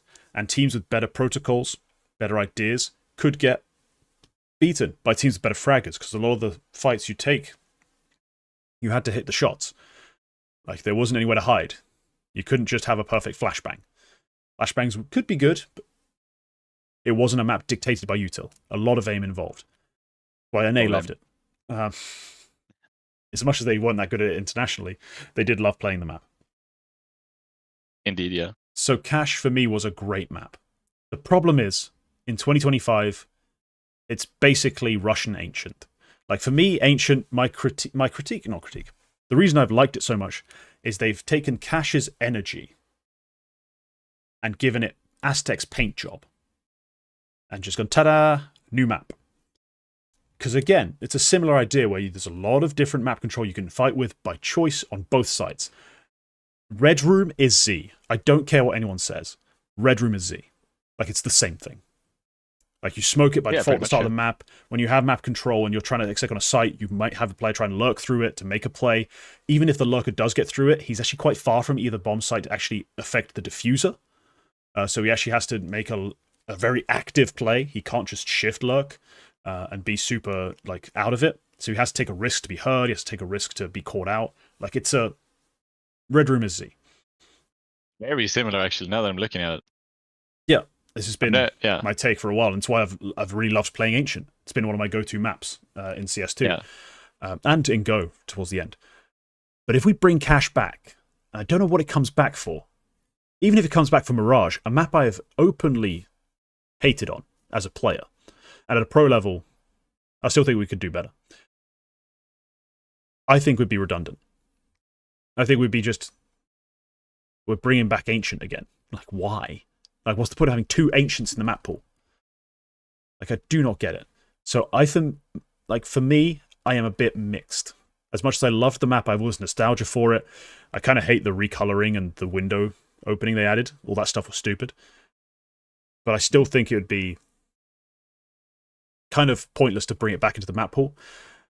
So I'm very mixed. I don't know how you feel about it, but it's just, for me, it's not clear how I should be feeling. Like, happy or disappointed. I love playing Cache. It's one of my favorite maps to play. For us Swedes, we've had it on Eastplay basically since we launched. We had a port from CS:GO up, so I've been playing a lot of Cache. It's one of my favorite maps to play there. I've never thought about it as being similar to Ancient, but you're actually absolutely right. Like, there's a lot of parallels you can draw between these sites, where, like, Vent is obviously very similar to Cave, I would say. Highway functions a lot like Donut. Like, Heaven on B side, very similar to Temple. It's not raised to the same degree, but it's very similar in the way that you get, like, sort of a different route into the site. So, but it's very aim heavy. It's probably, out of all maps in existence in pro Counter-Strike history, it's the one which has the least creativity possible with, like, smoke lineups and, like, the ways to execute bomb sites or different areas of the map. Because you have, like, the most you can do is you can put a smoke wall on middle. It's probably the most complex smoke exec you can do on Cache. Yeah, I remember when that meta was forming. Jeez, I'm old. Yeah, like, that was a whole thing. You're like, bro, Cache is. To be fair, a lot of maps were fairly, like, the smoke meta evolved post Cache, so maybe we'd have seen more interesting stuff. But it was a map where it wasn't about the complexity of the exec. It's more about the why you did timings. Like, why did you take main at this time? How did you time your actual crunch? Like, it was, in that sense, strategically, it had some options and it had some ideas. But it was, smoke-wise, bro, you could throw half the smokes just from the entrance of the site. Like, you just threw them off walls and stuff, and they just kind of went in. It wasn't very complex. You couldn't even, like maybe with CS2, with open skyboxes, you can do that on A site, but B site is still indoors, and I know there's holes in the roof, but I'm not sure it's even going to be possible to smoke, like, tree room, CT spawn, or upper, before you are actually in B main. Like, there's no way to throw it, like, out of spawn or whatever. Even on the new one, I'm not even sure that's going to be possible. I guess maybe you can do it from, like, sunroom, like Toxic. One aspect of CS2 meta that would really influence cash play is the lurk smoke meta. Like, you know, like towards B main Anubis, things like that. Like, on the A site, you could actually get some pretty cancerous lurk smokes going. And there was a kind of a thing of that in Go, but not very often. It'd be way more of a thing in 2. But aside from that, look, the problem isn't, can I throw a smoke from spawn that will land on the A-bomb site? The problem is, I need one smoke to exec the A-bomb site. Yes, the problem is that there's one smoke which is worth learning on A side, which is the cross smoke. You throw it at a main. Look, you can find whatever lineup you want. You want it to land right there. If you have any more smokes than that, I would say that's to your disadvantage if you're on the T side. That's the only angle you want to cover, because the rest that's of the smokes you need are for side. post plant. You literally juggle them to site to re-smoke stuff post plant, CT and main. Just keep re-smoking CT main or mid and CT. Just isolate, like, one angle they can entry from, one pair of angles. The only other thing I think would even be worthwhile if you were throwing more than one smoke is if you did that super gimmicky thing somebody did on Mirage 5 years ago, where you make a line of smokes which lead into the bomb side and you can just no step all the way in. But dude, no, that's not even worth discussing. Yeah, anyway, smoke pops, I like the map. Like, smokes get popped open now, so you can't really do that with any consistency, except if you're Hooksy and a god. But, like, that was different. Was there a legitimate source saying this was coming in for the pro pool, or is it still just that? Oh, they bought cash. They bought cash. It's in the update notes. It's in the, like, files, deep files somewhere. There's not much else to it, so we don't actually know if and when it's coming back. It's just been talked about.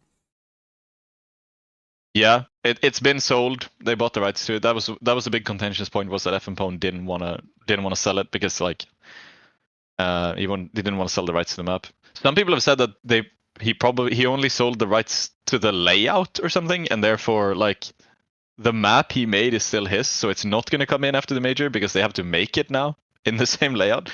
I don't know if that's true, but I would assume there's no reason why you would sell the layout but not the map itself.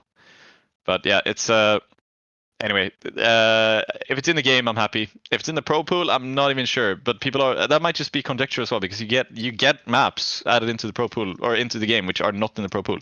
So if it's in the pro pool, people have said it's going to be instead of Mirage. I don't know if there's any credence to that either. I would prefer it was for Dust 2. Honestly, I don't think we're losing too much if we cut Dust 2 for cash. Yeah, sure, we might have Ancient twice, but, like, we have. I still would prefer that. Those 2 is just wholly uninteresting to me. Yeah, I agree. Yeah. There's some other fun, like, this is tangential, but what I also heard is that there's apparently a Cobble remake in the works since, like, a while back. That's what Gabe follower said. How would you feel about that? Did you like Cobble? I loved Cobble to play. I also kind of enjoyed it at the highest level because it was just a map that was conducive to highlight play, basically. And certain teams made it very fun, just with pace and things like that. But it was a very meta-dependent map, and, you know, when certain things stopped working, like hard lurks, happy, cough, they just got kind of stale. Yep. But it had one of my favorite features in any map ever. Drop, when you couldn't just walk back up, you had to boost back up. Drop was one of the coolest things we ever saw in CS play because it was so committal. If you dropped down drop, you were dropped. And it was a clown show playing that area in matchmaking. As in, me and my buddy developed the Flying Circus. It was just the two of us are going to, in some fashion, go down drop. Mostly involves a single bouncing pop flash and 2 sword-offs. Like, it was intensely fun. Like, just a fun map. Yep. Really bad, though. Really fucking bad. Yeah. Lots of just redundant space and silly areas that didn't need to, like, didn't make sense. It was just a dumb map. Fun, but dumb. There's another one which is apparently there's a lot of mentions of Ancient Knight in the game files, like, and I interpret that as a Knight version of Ancient. And there's also the stickers which glow in the dark, which were released now. I think this might be a thing. Yeah, I think this absolutely might be a thing post Austin, that Ancient gets an update which turns it into a nighttime map. And there's actually a reason why I kind of love it, because Ancient, I think more than that'll be so shit. Surely, unless you're just lighting everything up with torches to the point where everyone can see again, in which case why bother? Well, there's one reason, which is Ancient already, probably more than any other map, has dynamic lights as an actual gameplay feature. You have these big, like, building spotlights, which are in many different positions, which give away a lot of information if you're taking certain peaks. Like in A main, you can hold A main without ever exposing yourself to a single player, because it's impossible to cross, like, into the A main entrance without first casting a shadow on the back wall. So there's a trick you can do where you hold a specific angle and you just hold a Molotov. As soon as you see a shadow, you drop it. And that's going to stop, like, a rush or a lurk or whatever every time. It's the same thing in Temple, there's one. In Cave, there's one. There's one of these big lights. And I think if you add even more of that to Ancient, that's actually kind of an interesting component to it. So even if you light it up to the point where there's visibility everywhere, I still would like that. If there's more dynamic lights, that's a different sort of thing. If it's nighttime to the point where you don't get visibility, like to the point where there's positions where you can just outright hide. Yeah, I'm thinking about mid. Like, a certain CT models around mid, if you're not lighting everything up, like along the walls and stuff, how am I supposed to check, like, certain areas? Like, how are you going to light it so that I can actually see everyone in cutout? Like, do I have to wait for my crosshair to tell me there's someone on it? Like, you know, when there's something like red appears? Like, what is that? I think you're gonna have to do stuff. There's gonna have to be stuff like, there's already a lot of places in the map where there's, like, candlelight. You're gonna have to do that in a lot of places. You might have to do, like, overhanging lights or whatever. I think night maps are just, like, design wise, I think they're aesthetically cool. That's the reason why there's night versions of every single CS map on the workshop right now. But I also think, specifically with Ancient, dynamic lights is already such a big component of that, where I feel like it's kind of underused. But there are a lot of situations where you might not even think about it, but you get a lot of information from the player shadows in indoor areas. And it's both exploitable both ways, and that's sort of something I enjoy, something I like thinking about when I play Ancient. And if we get more of that, I'm not sure if it's going to make Ancient better or worse, but it's definitely going to be different, even if you don't get the low visibility component of it. So I kind of like that. If that's an update coming post Austin, I'm actually going to be kind of happy with that, because that's new in a sense.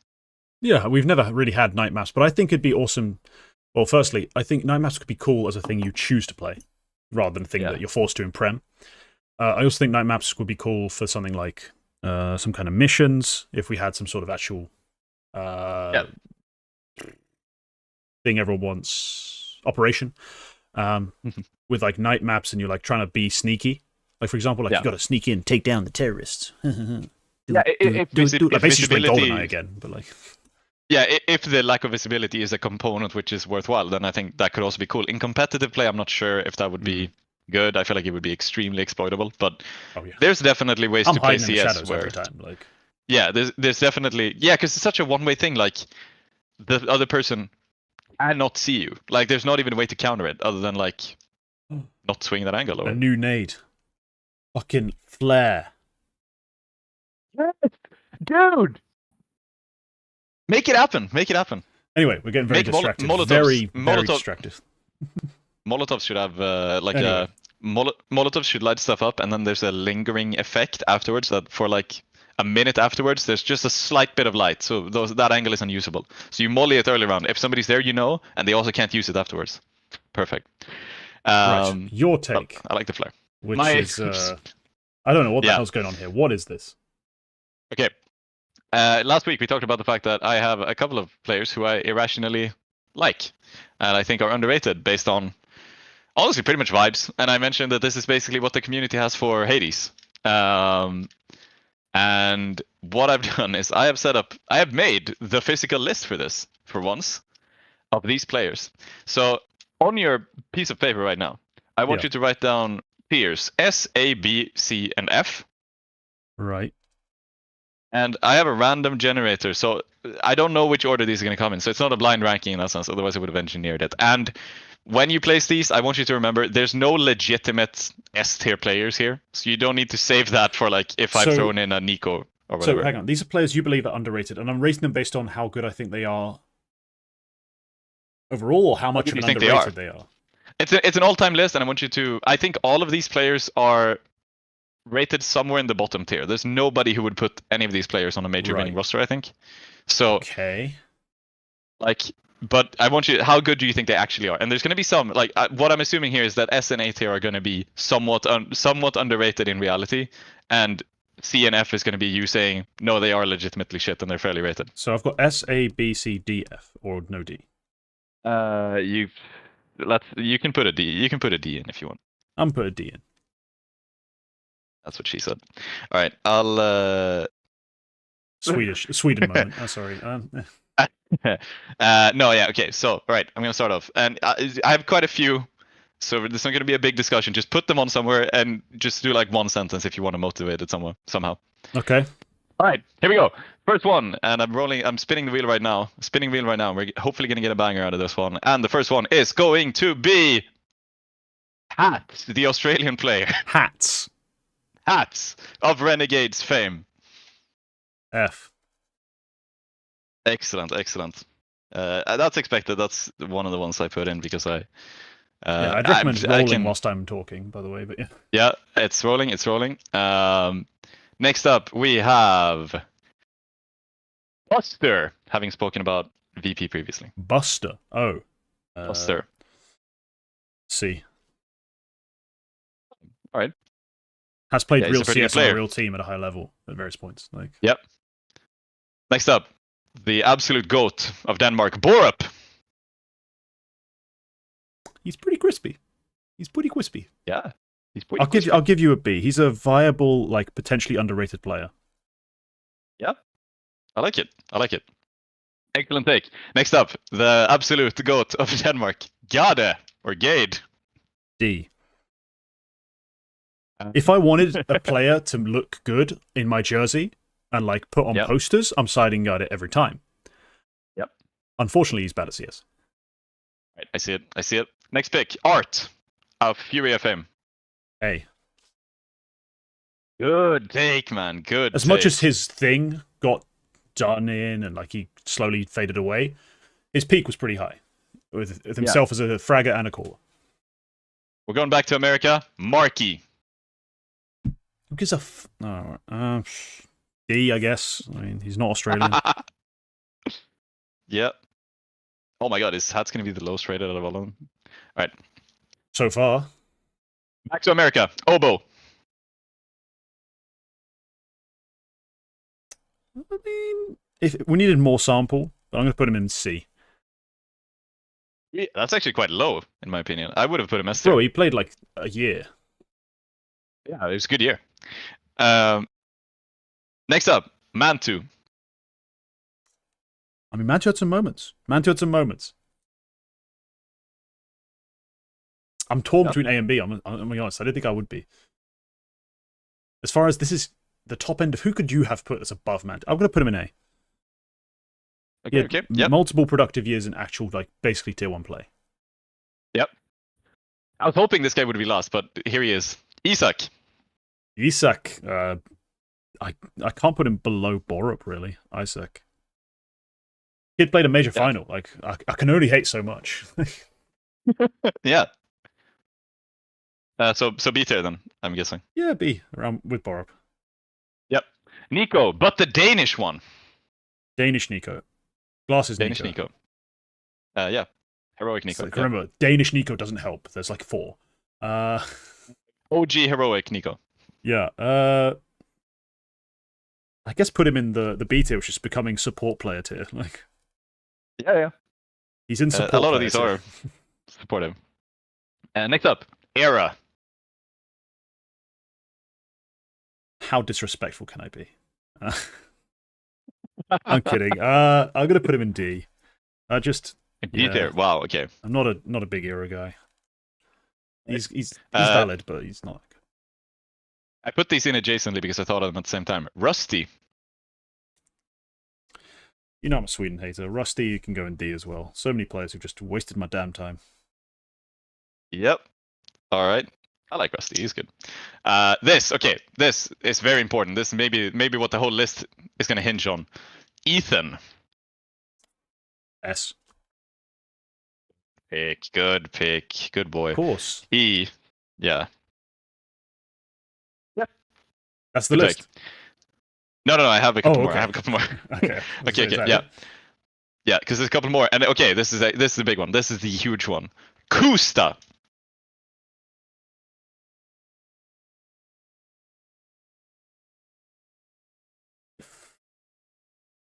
He had moments, but realistically, he was kind of bad. He's carried by his region. Like, the fact that he wasn't in a region where he was allowed to be in Tier 1, basically. Yep. I'm going to put him in C. That feels high.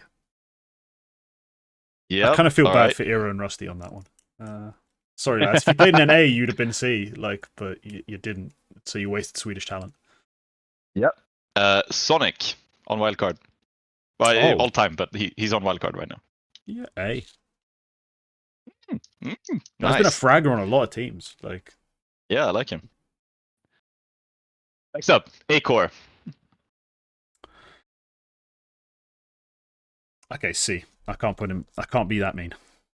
You are putting him below ESEC despite playing the same major final and just making playoffs at a Tier 1 event. Fair point. Bird from Sky. S. Hell yeah! This is a Retake the Week classic. The best IGL that's never had a real shot. And that's mostly because I think he's a bit of a weird guy. Like, he's a bit different, a bit unique. And that makes certain orgs and teams and players not necessarily want to take that risk, but fucking... He's a big brain. Yeah. Bimas.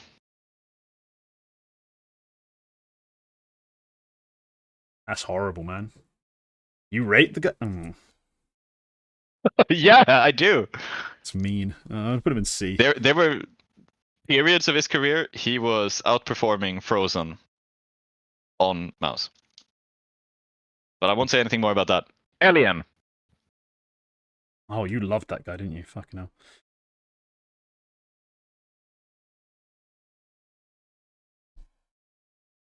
I'm running out of space in C, but I kind of have to put him there. Yeah, all right. I'm keeping track as well. Yeah, I'm off this the is page. starting to become a normal distribution. I have two more. So the next one is going to be... Oh, come on, please. Yes. Okay, perfect. MHL. He's a mega talent. He's just been stuck on shit teams a lot of the time. Just for my own cope, I'm going to put him in B. Yep. Good stuff. Like and the final one. The final one. All-time ranking. Lecro. S. Yeah, that's. CSGO happened, bro. Like, what would you mean to say? Good shit, man. Lecro was a talented player in CSGO. He was a very talented fragger. Like, he has iconic things about him that you know. Only Hats ends up in F tier.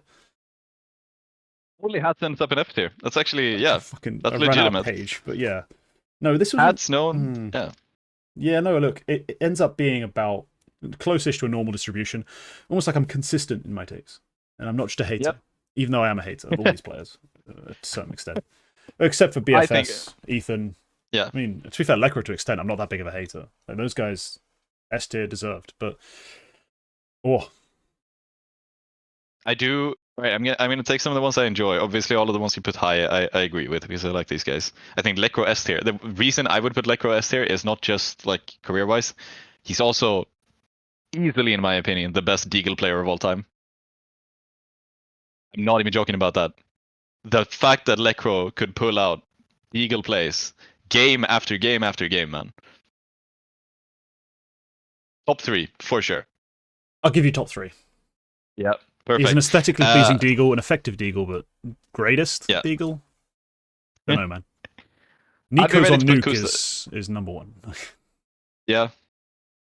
I'd probably be ready to put Buster and Kusta higher. Kusta mostly because of his he had a period where he was like star player level. Obo, I think also could go higher, but that's also based on like a lot of he showed potential, but then never really materialized. Yeah, he showed potential, lots of potential. Yeah. Other than that, yeah, like Hats is the guy I would probably put lowest on the list, in my opinion as well. So what the fuck's even? What the fuck's talking about Hats? Yeah, no, and then yeah, that's the list. So our goat of Counter-Strike is going to be Ethan Bird from Sky and Lecro. Thank you. Yeah, it's your goat. It's not my goat. Fucking hell. Right. You picked him. You picked them. Out of this list, yeah. Right. Yep. Let's talk about another Q&A question from ZedButNotDed. Again, we have no lower third for this. This one's pretty simple. Is there a donk equivalent in other sports? And I thought about this for a long time. Yep. I consulted the forbidden texts. Wikipedia? The Grand Portal of Truth. The cat. And it told me a lot. Because I was looking for, so what you need, essentially, to create a donk equivalent in another sport, I need a rookie, so a first-year player, who's insanely dominant.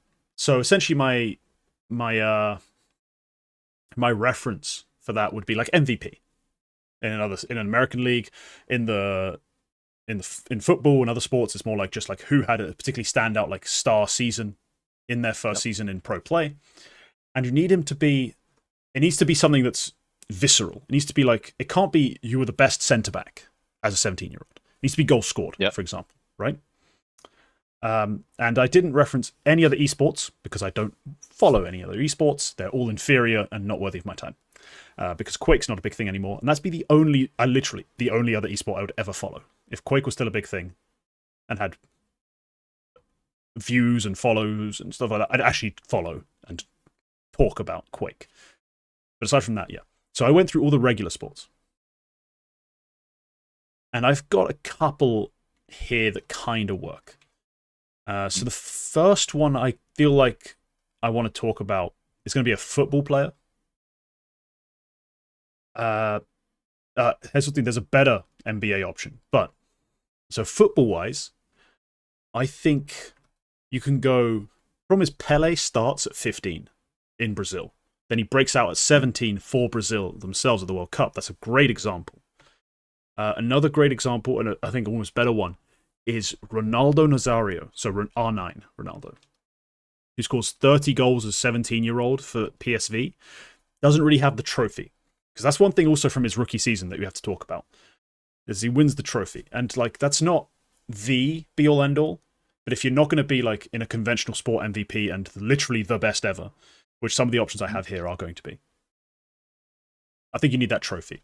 And that's why Pele, I think, was an interesting choice. It's just about it took him it was over a certain period of time. Like he went from 15 to 17. It wasn't a year. But my real good choice that I end up settling on a bit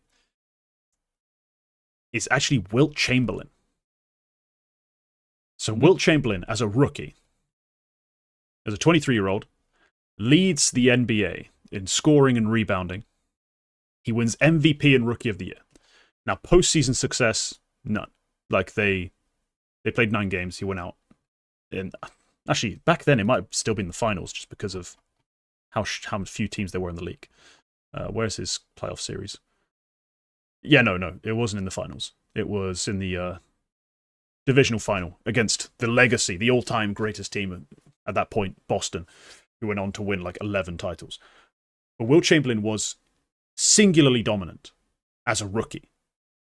Basically unstoppable force, an athlete to the level no one had ever seen before in anything. The reason he ends up being a rookie at 23 is because he's running around with the Globetrotters for a while, or he takes a break at some point. Like, he was so OP that he took a break to go be a Globetrotter and make more money. Like, he's a wild player, a physical specimen who essentially set a new standard for what we thought was possible. Like, we didn't think this was possible. And he just broke it. He broke everything. He would go on to have even better seasons, but his rookie season by himself is historic. Yeah. Like, absolutely historic. So that's kind of my place I go to. And in playoffs that year, he does. He only averages 33 and 26 compared to 37 and 27. You know, Yeah. it's not exactly a big fall off. The same way Donk doesn't have that big a fall off.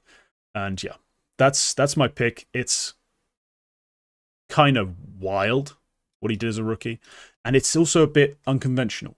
It's a bit because he's a ball hog. He's just constantly shooting. No one else really gets the ball on the team. And that's kind of Donk on spirit. He's the one feeding. He's the one constantly going. And if he's the one who can actually get you there and win, it's great, right? But overall, he's the one who's got a lot of the load, taking a lot of the fights, getting set up. It's all him. I think Wilt kind of works for that. But it's hard to make an exact equivalence because we don't play the same sport. You know, we have trophies, multiple, 2 majors in a year. Like, it's hard to line up exactly, but I think that's a good comparison as far as his impact and the way he did it. All right. That makes sense. I don't know much about basketball, but based on what you say, that does kind of line up. Yeah. I like that pick. Do you have anyone? Because I know you're a big motorsports guy. Maybe there's something. Yeah. There's a couple of guys there. There's a couple of guys who are... I've gone a bit broader. I'm just to rattle off some other sports. There's football. Like in terms of coming up at a very young age, that is so to me the age is a component because Donk is unusually young for the career that he's had, and especially the lack of junior season is also like junior tenure. It's not somebody who's done 3-4 seasons in a junior say like junior tier of play. Donk because he played less than a year in Spirit Academy or whatever. So for that, Lamine Yamal comes to mind, just straight up into top football through Barcelona Academy. But it's also been, in terms of having one rookie year, it's kind of hard to pin it on that because his second year is the one which is good. But football is also not the same. Like, it's not. And the problem I have with Lamine Yamal, it's like, get it in terms of the talent. It's just, when I looked at football, I needed a goal scorer to be the same thing as, like, in this case, the big opening fragger. Like, that's kind of for me the translation.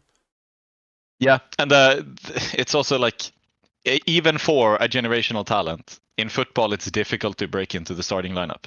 Like, even for Lamine Yamal, there's very good reason not to start him in the first team, even if, like, he's 16 years old and he's super good. Even at that point, it's advantageous to have him on the bench. So for that, it's kind of like, I'm not really ready to pick him for that. And also, again, like, he broke through. His second year is the one which has been really good. And even that isn't that good. He's, like you say, he's not scoring goals. He scored 7 league goals, I think, and he's supposedly the second best candidate for Ballon d'Or. There's fucking Newcastle players who have done better than that.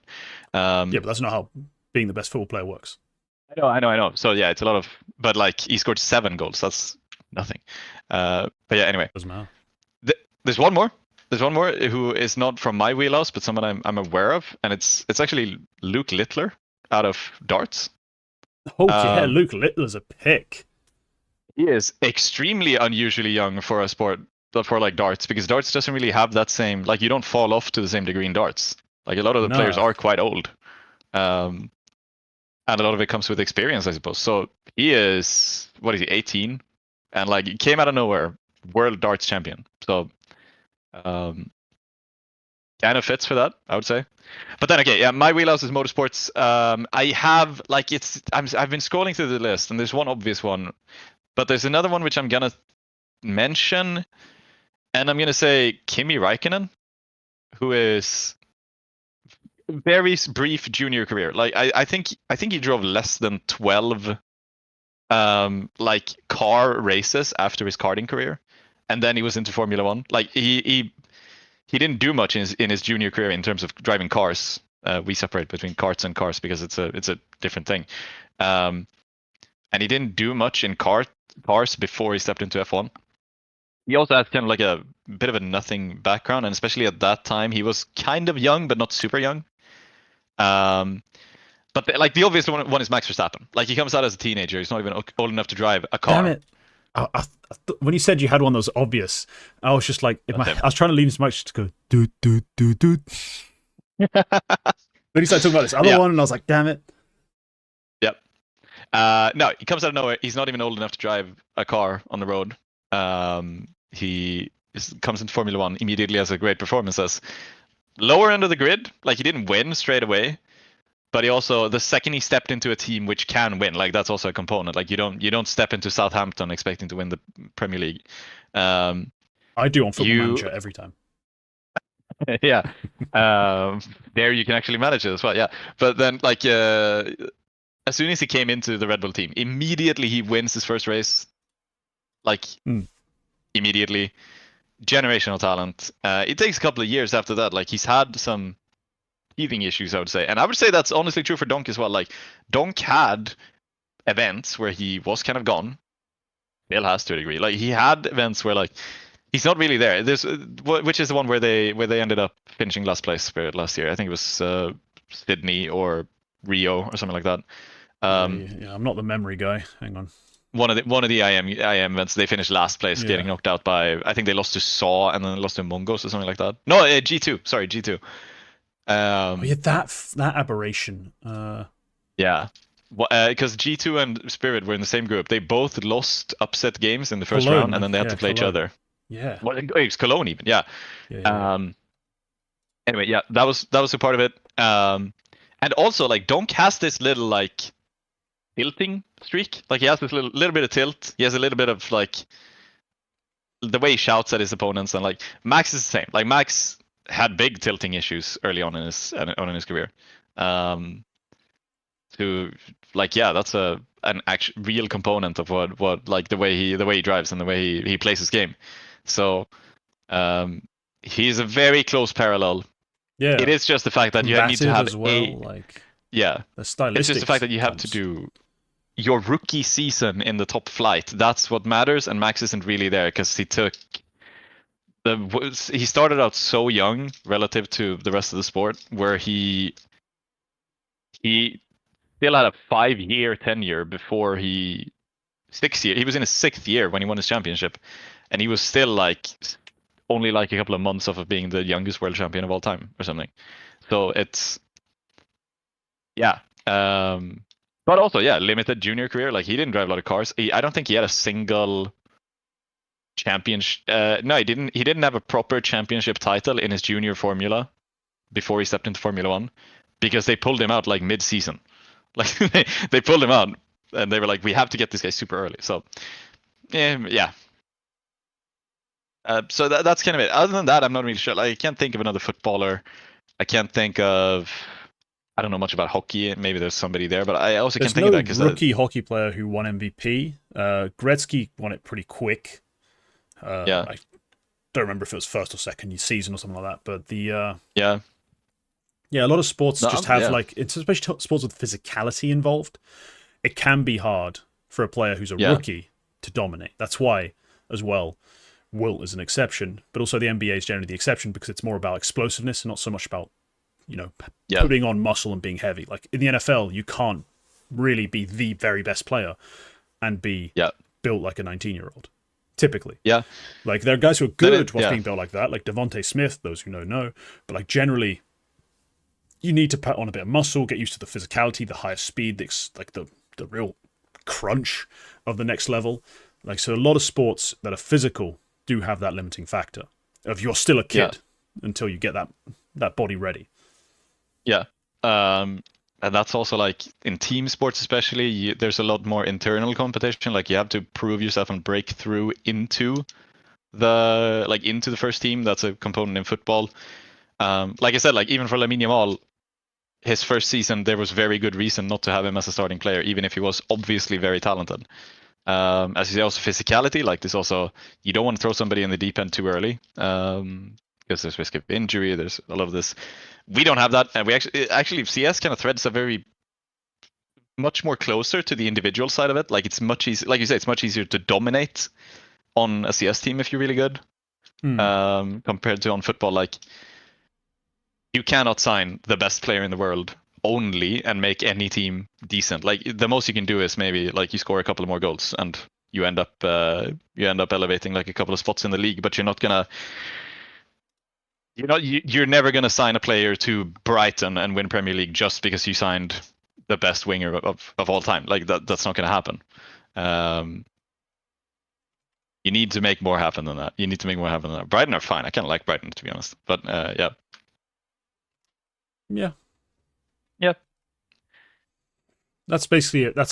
We've got a lot out of that one fucking question. Michael Phelps, first Olympics, deep pick, honestly. Yeah, that's I'm not the sure. kind of pick I'd make. Problem is, I know swimming is more than the Olympics. I just don't follow anything else but the Olympics. Is there a tennis player? Like, I feel in terms of sports where you have generational talent, I feel like tennis is one of the ones where you get a lot of people who are like donk level talents. Young one-off major winners in tennis. The problem is, especially in the women's, holy crap. The problem is about like being good over the course of a year, because there's 4 majors in a year. Like, has anyone? And there's 4 majors. There's the tour. There's everything else. Has anyone had that sort of first year in tennis at the highest level? I don't know.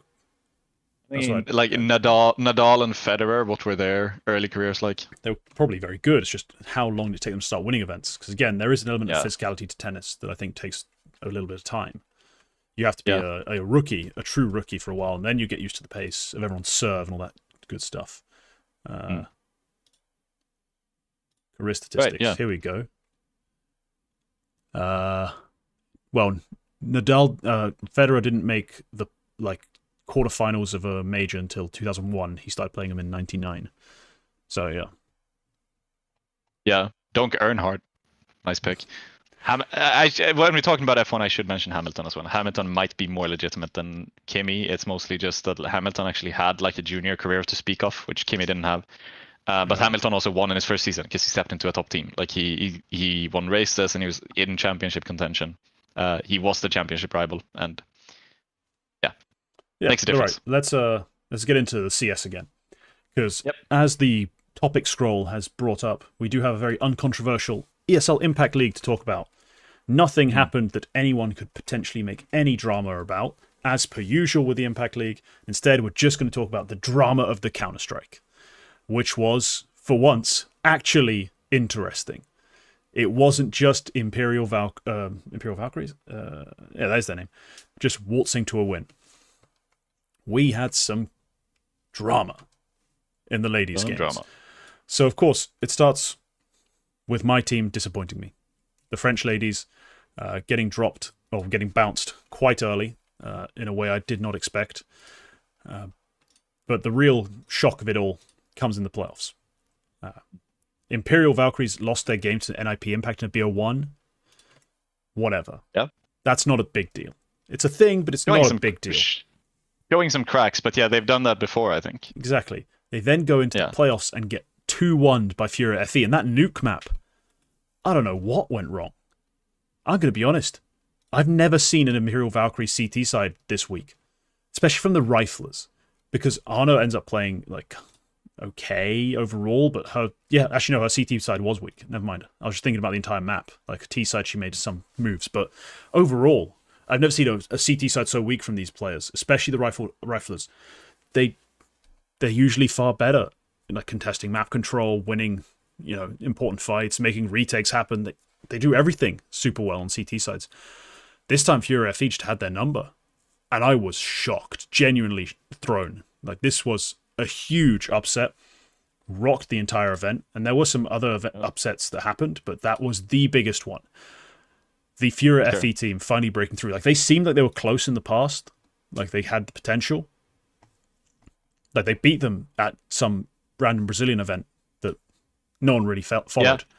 But here, they actually made it happen. They were kind of upset at that event because they felt like the crowd was like cheating against them, because they obviously had a lot of crowd support playing Furia in a LAN final in Brazil. So they talked about that. This was even if that was a component, then that puts an asterisk on that event. I'm not sure it was. There's no question here. This was definitely well deserved. Yeah, 100%. And Nuke, I think credit has to go to Isa. The aggressive rifler for Fury FE, as it were. She was running rampant on the T side. We just said the reason Imperial struggled, their CT side did not get going. Isa's the counterbalance to that. She's the one on the other side making it a problem, forcing them to have to win those fights, and they just couldn't. So no, incredible upset for Fury FE to make happen, and it would have been a bit hollow if they'd go on to lose the final. Because I'm going to be honest, when they lose Ancient to Supernova Comets, and then on Dust 2, I felt like it wasn't that clear who was going to win. Like, they win the first half, but it's still like all in the balance. I was like, ooh, this will be rough. That'll kind of kill the excitement, because I want the team that upsets the best team in the world to then go and win the event. And then we start having that real conversation about a new number one, potentially. But they did make it happen. It was what some people, for some reason, refer to as a reverse sweep. It's 2-1. Come on, guys, chill. It's just a 2-1. But I got a bit worried for a second there after they lose their own pick and don't start dominating Dust 2. But they do take it over the line to win 2-1. Insane event. You know, usually these Impact events are pretty boring, pretty predictable. Yeah. This one, finally, the upset came through. Finally, Imperial have been dethroned. It's only taken, 4 years for this roster to be truly unseated. But man, fun event. Big straight wins, yeah. Big win. It was just earlier last year, I think we had the first LAN loss they had, and that was a group stage loss. I can't remember who they lost to. I think, or maybe it wasn't even in the Impact. That might have been. Anyway, whatever the case. It's a historic moment, and especially it being Furia, I think is really cool because they've showed good stuff for a while. They've really improved with the moves they've been making. They are. Obviously now you can say they're the best because they beat the best to become the champions. Obviously, like that's our argument to make. It's still a lot of people there's a lot of reasons for this, and I think it's kind of showing that the gap in the Impact League has closed up a bit. All of the teams have stepped up quite a bit, and there's definitely a lot more competition out. Like the fact that we have Furia and NIP doing this good. Like best of one win, you say, it happens. They'll make it happen. It's not something there was reason to believe NIP might not make playoffs out of this group. Like it was possible, but like they make that happen. The entire field has kind of closed up a bit, and that makes future seasons extremely interesting. And I think part of it is because we had this tier 1 tenure in from Imperial, that there's a lot more eyes on them. There's a lot more like inspiration and reason to make this one of the bigger Impact seasons, and one of the ones where you really want to put everything in. So, and we saw that from the TO as well, with the fact they played in the arena. So, I'm really happy about that. I'm really happy for Furia. I like Imperial. I'll be cheering for Zaz, of course, always. But it's I do like this Furia team quite a lot, and I really like the fact that they made this happen. Other teams, I think, Good quickly shit. just to give credit on, before we talk about the opponent in the final, who made a very unexpected run. I did not expect them to make it out of groups, win a single game, But FlyQuest Red, they actually won a series. They didn't go out in last place. They looked competent, which is great. They played Imperial FE close in the first BO1. They win against MIBR FE in a BO3. It's a net improvement for them. For them. Like that's a huge change. Like, sure, they also brought in an import in Marie. She wasn't that crazy at this event. She didn't really do like a lot of the heavy lifting. It was still BBR +4 overall. She's still a monster. But look, we like BBR, yeah. In the past, that's not been enough to even win a single map anywhere or just a series. This time, they get at least that done.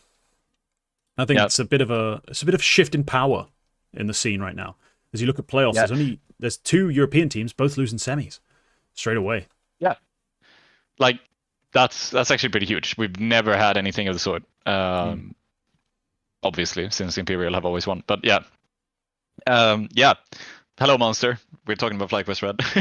They have the train map there as well. It's a shame how it happens, but they go up at halftime as well against Imperial Valkyries. They lose the CT side. It's gonna happen.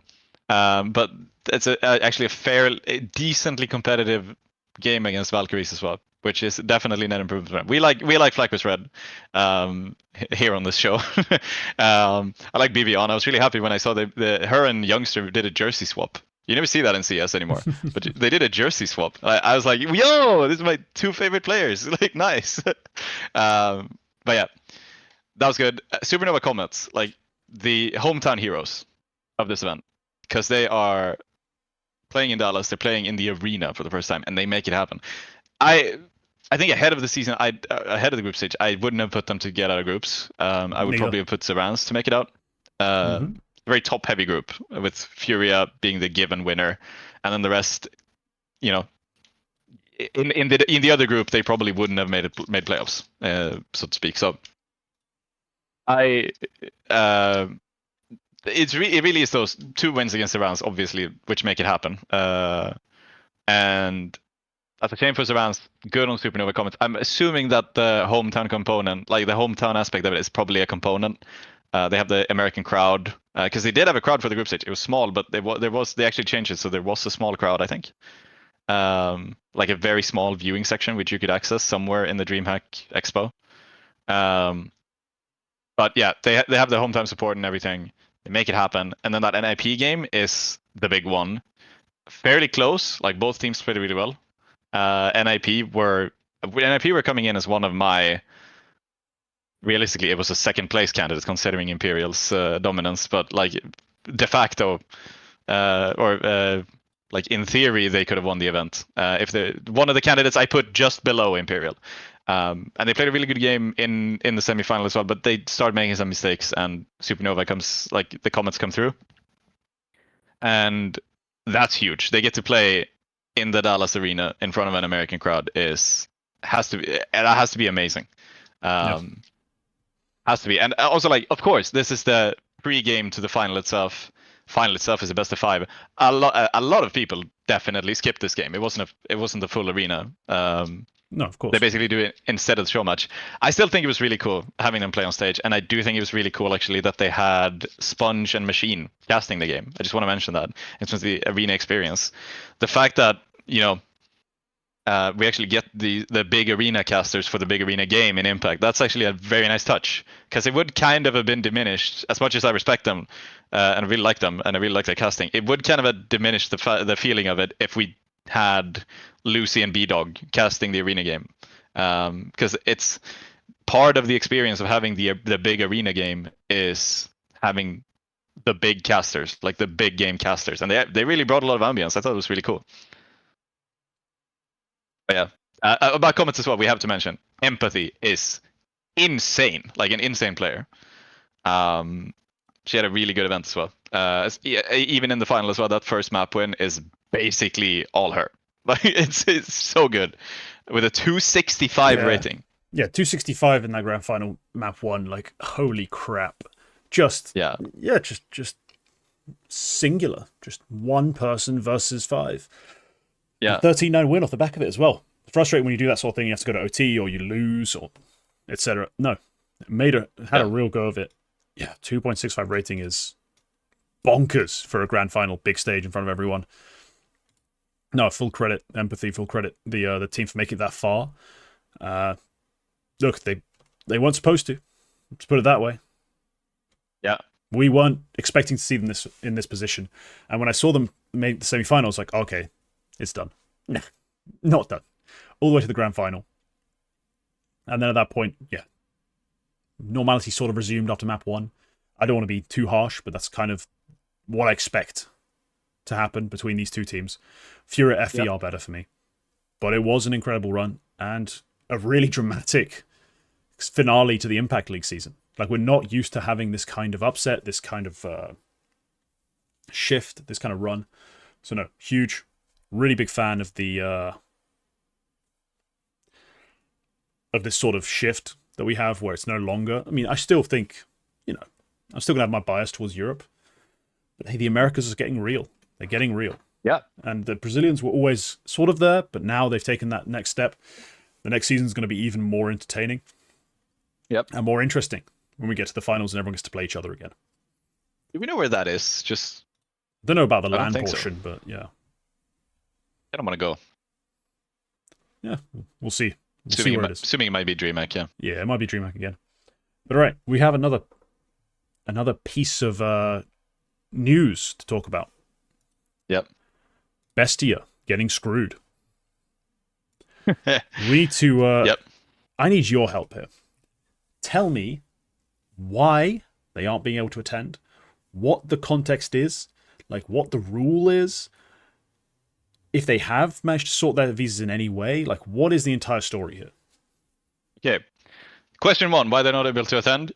They only had, of their eligible roster to play, which is the 5 players who qualified and a substitute, only 4 of them had a visa. Luchov and Tomashin didn't have a visa, valid visa at the time.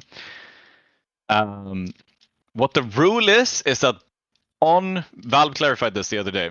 On May 16th, Valve sent out a deadline to all of the organizations attending that you need to have at least like enough visas to have an eligible registered roster playing, which means 5 out of 6 basically. You need to have that by 5 p.m. European time, May 21st. That means you need to have the visa. Right.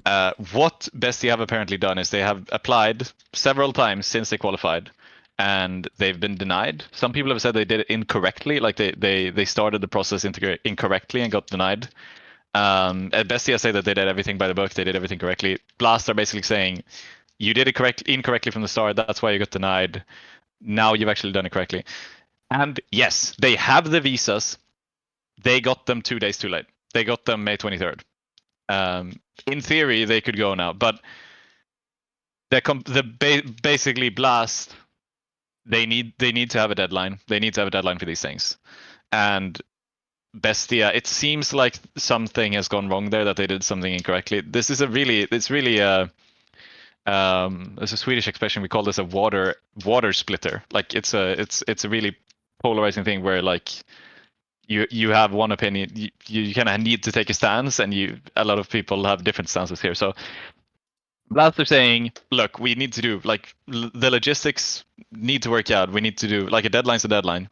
We need to have a deadline at some point, and we had to put it here, and you didn't meet it. While BESTIA are saying, actually, you didn't communicate this properly to us. We did everything correctly, and we have the visas.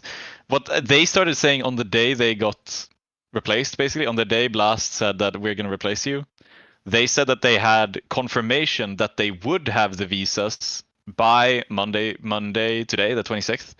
But that is not equivalent to a visa. So Blast were like, no, you don't have any confirmation. You have, I think what they said was like, yeah, they showed that they had like a meeting. They had like a promising meeting, which is gonna happen. But they didn't have the visas. So yeah. What this all sort of hinges on is something which I don't know. I haven't worked enough events to know the degree to which this is important. But yes, a deadline is a deadline. Blast needs to have a deadline at some point because they need to book hotels, they need to book travel, they need to book all of these things, and a lot of logistics that need to happen. The team which are replacing them is Legacy, who are based in America. I think they're already based in Texas. They play North American ECL and everything. Right. I'm wondering, there's no visa issue there. What is the actual headway, assuming everything else is correct? What is the actual like lead you need to make all of the logistics happen? And if it's shorter than the deadline they've given, I do not see why they couldn't have waited a couple more days, with the caveat that Legacy are very easy to get to the major. That being said, I think Blast obviously didn't want this to happen. Like they obviously didn't want this to happen. They probably did wait as long as they could. It's just the fact that I don't know how much leeway you really need. Like, is this something they've said to be fair? Like, ignoring the fact that Legacy were the team replacing, is that the deadline you need for a team to make everything happen, or is this a deadline they've set with the fact in mind that Legacy would replace them? So for that reason, I'm not sure. In theory, it's possible BESTIA would be able to attend. They're not going to. They have been officially replaced. BESTIA have threatened with legal action for this. Have a lot of sympathy for the players, like a shit ton of sympathy, especially for Tomashin. Because we talked when they qualified. I picked him as my prospect. He's a really good player. For the Shanghai, he was the top-rated player at the entire RMR while going out 1-3 or something. And he deserves to be at the major. Except for the second time, he's not going to be able to. He's not going to be able to make it, and that's really unfortunate. And I do just feel like this is it's a big headache, and I feel bad for the players. If it's true that the org fucked up and didn't do the proper visa process or whatever, then fuck them. And honestly, like stop being like this, because. But there's also like, if there is legal action, I hope we get an answer, to be honest, properly, because this is. Yeah. Well, the thing is, I just opened up Reddit and saw some picture of them meeting with at the embassy, and like bringing lawyers and stuff to try and get it all sorted as quickly as possible at the US embassy. And I'm like, if this is actually happening today, bro, we're done. Like, the pick'em's out. You're not playing the major. Like, that's just. I think it was yesterday. Yeah, but yeah, it's been it's done. Because they dropped the stickers like a couple of hours after Blast originally confirmed the replacement, which was 21st. It was 5 days ago, and they've still tried to make a push for this. Yeah, the ruling is not going to be reversed. Everything's in line with the like participation agreement and everything. Everything is happening correctly here. The only thing which makes me maybe disagree with it is not knowing, like, is this deadline set with the context of the fact that Legacy are the team replacing? Because that makes everything easier. But yeah, a deadline is a deadline, and a deadline exists for a reason. I do think that maybe going forward, this visa deadline should be consistent, because like 9 Pandas, they got a lot of leeway. They got 5 days before the major to secure their visas, and Bestia did not. So maybe going forward, this should be explicitly said that you get a 2-week deadline or whatever,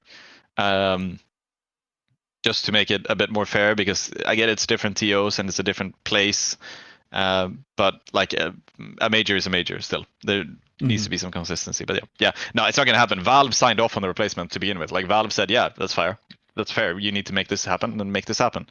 So nothing is going to change. Nothing was ever going to change after, what was it, like Thursday, which was the 21st, Wednesday, Thursday.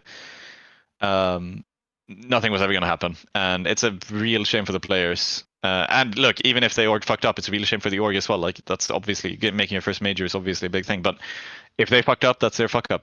Blast have done what they could. Exactly.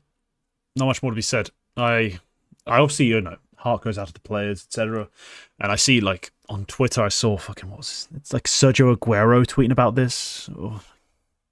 Yeah, they started a hashtag Argentina al Mundial. Yeah, that's the hashtag they've been using. It's not Argentina. It's Bestia, an Argentinian org with Argentinian players. It's not the Argentinian national team. This isn't about Argentina. It's about people who happen to be Argentinian fucking up. Yeah, that's it. So save it. Yeah, we've had the conversation. You've been given what you were given. You signed off on it. You failed. Better luck next time. We can't really do much else. We can't say much else. That's all there is to it. The fact that it is so hard to get these visas done for the US is apparently a big part of the problem. And I've seen some players try to come out in support of like the org by saying that this is kind of on blast in a way, like the fact that they have this deadline and that people trying to like shift the blame to Valve, but like no, secretly actually the orgs have more power than we.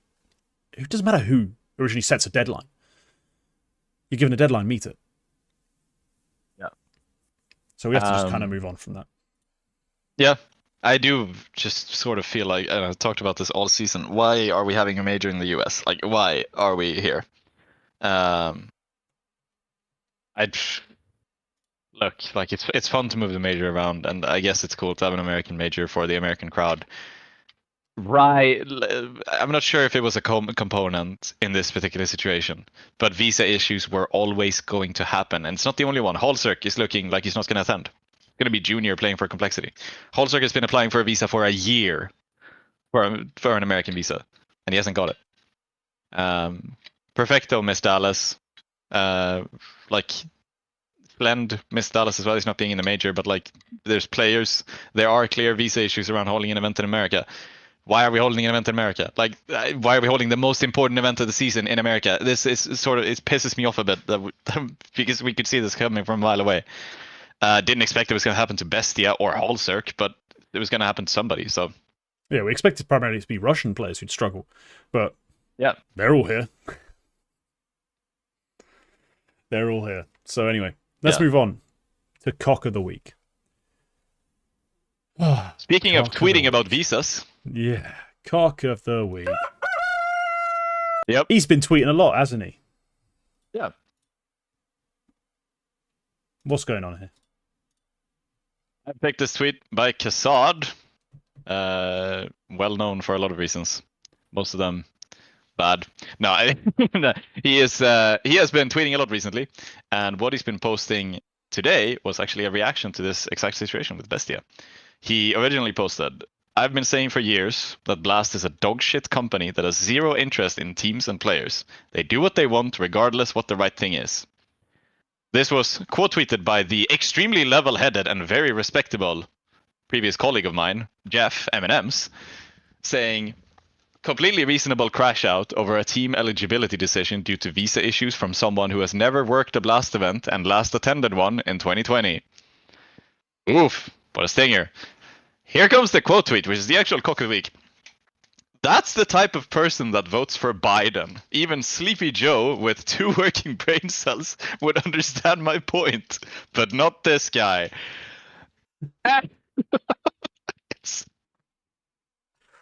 Why is he bringing Sleepy Joe into this? Why is Sleepy Joe being brought into this?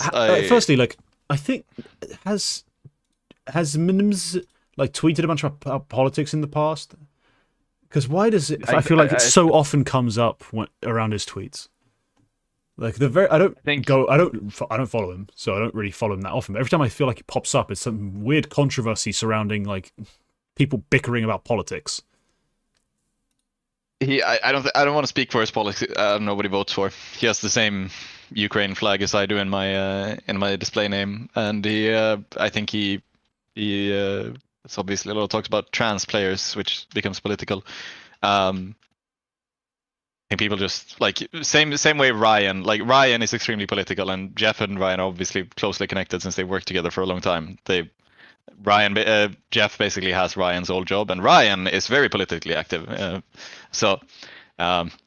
This is I think it kind of gets grandfathered in that people think Dust2 US is a liberal media outlet who are biased against the right wing.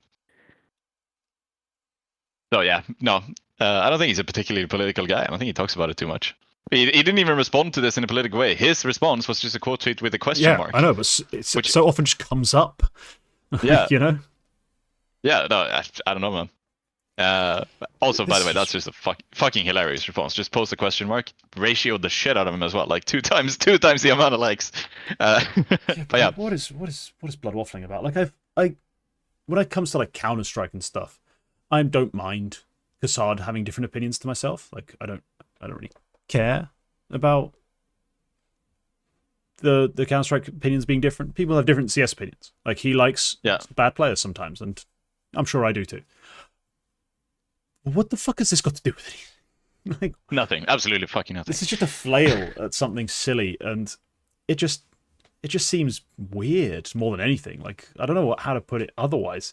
It's a strange response to something that is actually a conversation worth having. Like in terms of the control orgs have over things like the major rulebook and the way the procedures are handled.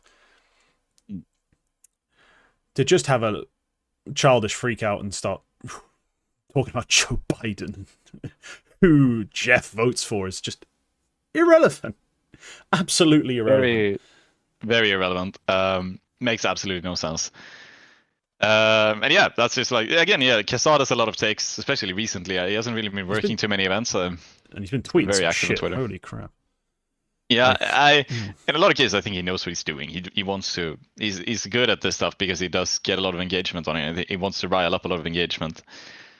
Some of the takes are dumb. I don't care. Like we have dumb takes on social media. This happens. But this is not even a take. It's just completely weird ass crash. I was like, what is it? It's not even about anything. Yeah, we had a lot of cock of the week candidates this week, but I picked this one. Like the second I saw it, I was like, bookmark, and we are going to talk about this week. Yeah. Yeah. That's our cock of the week. Let's get into the final classical, all-time historic segments. We do have now the Eternal Shuffle. Quack, what do you have for me moving around in the world? What's going on? We're cutting extremely deep this week. I think we missed this one because it happened the same day we recorded, but after we stopped recording. Eyeballers have announced the replacement for Delhi. We were previously discussing it would be Maxer because he played stand-in, but it's actually Rolf. Give me a rating. What do you think about when an underperforming team cuts their support player for a different support player and hopes that it's going to change things? Yeah. You still got shittle calling, a terrible AWPer. I mean, D, yeah, I guess. Yeah. It's a funny story. When I was streaming the other day, Delhi and Fabelito came into my chat, started talking, and they started asking me about this move. Like, Fabelito asked me what I think about this move. And what I asked Delhi what he's going to do next, like where he's going to play. And he said the funniest thing I've ever heard, which is kind of a slide against JW's calling. I don't have much of an opinion on it. I think after Golden, some things in Eyeballers got better with JW and some things got worse. So I don't have much of an opinion on that. But he answered, I'm going to play with an IGL for the first time in a long while. And I thought that was a really funny way. I think he did it the same day his contract was released as well. Like, that's a really funny thing to say. But yeah, no, that was funny. That was funny. Kind of drama you can get in the Quack CS Twitch chat. Go follow me. Yeah. Anyway, next up, we have two players who are now free agents. Falcons have released Dupree and Madden, and this is the kind of shuffles we have to fill out with this week because nothing has happened. Yeah, those two are available. If you want some experienced players who have been around forever at the highest level and occasionally shoot someone, go get them. Yep. Not sure what there is on the demo list that makes you think they're going to be particularly good, but hey, they're free agents. Madden could be a fine enough option for a tier 2 team, and look, if I don't think Dupree is going to end up. Yeah, you can stick Dupree in tier 2 too if you want, but like, I think he wants. I think he already did that, and I'm not sure if he wants to do it again. I think he said on the show that like, yeah, he's open to the right project, but he said pretty candidly that like, He said on HLTV confirmed, I think that like he pretty much knows that option is not going to come. Like the right project is not going to come, so cool with that. Anyway, yeah, Blue Jays, they cut everybody except for Freshie, and supposedly they want to sign the Moneyball guys except for the Swedes. Moneyball being X-Nouns, and those guys being Junior, Cryptic, and Clausia.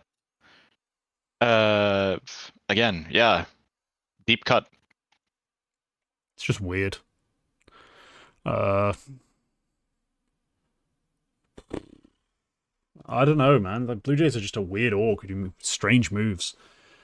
I don't even know why they're in America to begin with, to be honest. Give them a D as well. Yeah. Good choice. Now, the next one. Do you even remember a player named Matios who played in PGL Astana? I think it was. Yeah. I watched a bit of Odic around the time, yeah. Yep. He's been benched. I put him in because, like, we mentioned Odic. We talked quite a bit about Odic the other week. Now he's benched. I didn't even notice this guy. Like, I didn't even think about the fact that he was on the team. Everybody else I was at least aware of, but then I was like, who the fuck is Matios when I saw this on the transfer sheet? Yeah. He was pretty bad. That's why. Yeah. He was just pretty bad. I mean, we watched K-Slock's demo because you made us on stream. Yep. Matios just pretty horrible. This event especially. Yeah, fair enough. Good cut. Hey. Yep. Good decision. And that's all the shuffles. Like, fuck all else has happened. Like, I'm looking at this and I'm like, wow, okay, Solid have benched their teams. The bad Partisan team is gone. Like the Russian one. Not the actual Partisan, but the different one. Like, okay. Please make some moves, people. I guess Eklot, they made a change. Mangus is in for the E-Live. Woo.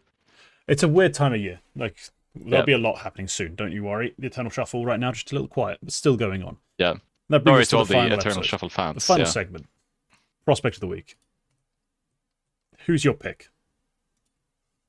It's a bit of a scouted one that I've scouted myself this week because on a slight tangent, we had Elisa Nordic Championship happening at this point, and it was an interesting event. It was a pretty big LAN event in Finland, in Vasa, and it was pretty fun. They had 2 representatives from a Swedish team, or two teams representing from Sweden, Finland, Denmark, and Norway, each. Us at Fragbite, we ran the Swedish qualifier section, so I was working some of the socials on that, which was really fun. And I was watching this game between Wopa and Johnny Speeds, which turned out to be a banger, to be honest. It turned out to be a really good game. And that's where Slime was doing really good. Like the stats sheet, again, stats sheet won't really show it. It was an elimination series. They played 3 very close maps. And Slime ends on a 109 rating, like boohoo. But it's very much eye tested because I'm starting to see why this guy actually gets a bit of hype. Because he was, out of all the players on the server, he was the guy pulling a lot of rounds just straight out of his ass with a random multi-kill on the op. And the only reason they didn't win off the back of that was because Draken was doing the same thing. Like, it's like nobody else was doing really anything in that regard on Wopa and Johnny Speeds. Their Anubis was so bad that they absolutely threw that map, unfortunately. But they, Slime, all 3 maps he was just doing stuff, which is like, yeah, if you can pull this off consistently, you're probably gonna be a top player at some point. And I know you've watched Slime quite a bit. I think do you think he's good? I've made some cases. I mean, look, I like Slime as a player to watch because he's bold and sort of dumb in a fucking like cool way, and he will go for the hard shot, and he'll make really high risk plays. But he's got this sort of mechanical ability, like a really like I call it like elastic wrist. Like he can make some really crazy shots. So it's viable as a playstyle for him at times. Now he's not consistent. It's part of the problem. He has peaks and troughs, and sometimes the things he goes for can lose you around. But he's fun, and so I'm a fan of Slime in that way. Like he's a pet favorite, not necessarily that strong a player overall. I think he needs to shore up some deficiencies. But this LAN is a great showing for him. Like to go on LAN and actually carry your team as an AWPer is important. So yeah, I'm pretty chuffed with how he played. Helps my propaganda in his favor. It allows me to promote him a little bit harder in the coming week. Just to briefly recap the event, it was won by Ecstatic. They go up into the top 30 actually. Johnny Speeds and Alliance, the Swedish representatives, also go up between 40 and 50 spots each, so they are both up into top 75 territory, where you can start expecting CCT invites. Finland were pretty shit, but ENS Academy did enough games where they actually have a top 100 VRS ranking at this point. And they played a pretty close game against Johnny Speeds, to be honest, which was quite impressive from some of the players. And then Wopa, Nordics, Jano, they didn't do much at all. But yeah, it was a really fun event. Ecstatic over Alliance in the final, which ended up being really close. Alliance actually should have won that, to be entirely honest. They had a super close train game. And I think Alliance, they had a big lead. They have 11-7, and it still had to go to overtime because they lost. Like Ecstatic took the map point, but yeah, they should have closed that on train CT side. But Ecstatic are just so good on train. Like that's no, ENS Academy did not disband. They still exist, and they're half decent. But yeah, still Miltsy. Miltsy's still good. Yeah, he was one of the guys who was doing really good. Emmy actually had like a 6 spray transfer, which closed out the nuke map against Johnny Speeds, which was like, wow, okay, there's some mechanics in this team. But yeah, Schwartz as well, kind of like a promising. It's too early for him, but they promise. Yeah, we'll see what the rest of them give out. But yeah, it's been a bit of a one-man team, that one. For myself, I've gone with a bit of a repeat, someone I've brought up before. The only player I consider to be of any quality on Fireflux. Yeah, basically, and that's Soulfly. Huge week. Crazy numbers, as he always has when he's on point. He's a true star player in terms of like opening, trading. That's what he does over and over again. Just dumpstered basically everyone they played. They did get some layup games against teams like Sabre. But yeah, he was awesome against everyone. I feel like it's a good time to talk about him again. Just because he's a player that's kind of stuck. Hard stuck on Fireflux. By his own of his own accord, but still. Yeah. Bang a week. Bang a week. We've talked about him before. He's one hell of a player. If there were times where like I definitely felt that like when Eternal Fire was forming and they were making some transfers, because they've had a lot of iterations on that team, where I definitely felt that Soulfly was being passed over for reasons which I felt were a bit weird. But yeah, no. If there's ever a point where Aurora feel that they need a change for whatever reason, Soulfly is definitely the number one pick. He just keeps banging in great weeks. Only 20 years old. I'm not sure if he's ever played with any of the... He played on Sangal when they were still Turkish, at least for a period. He played with Meyer. Meyer? I never know how to say that. He played with Meyer for a while. But yeah,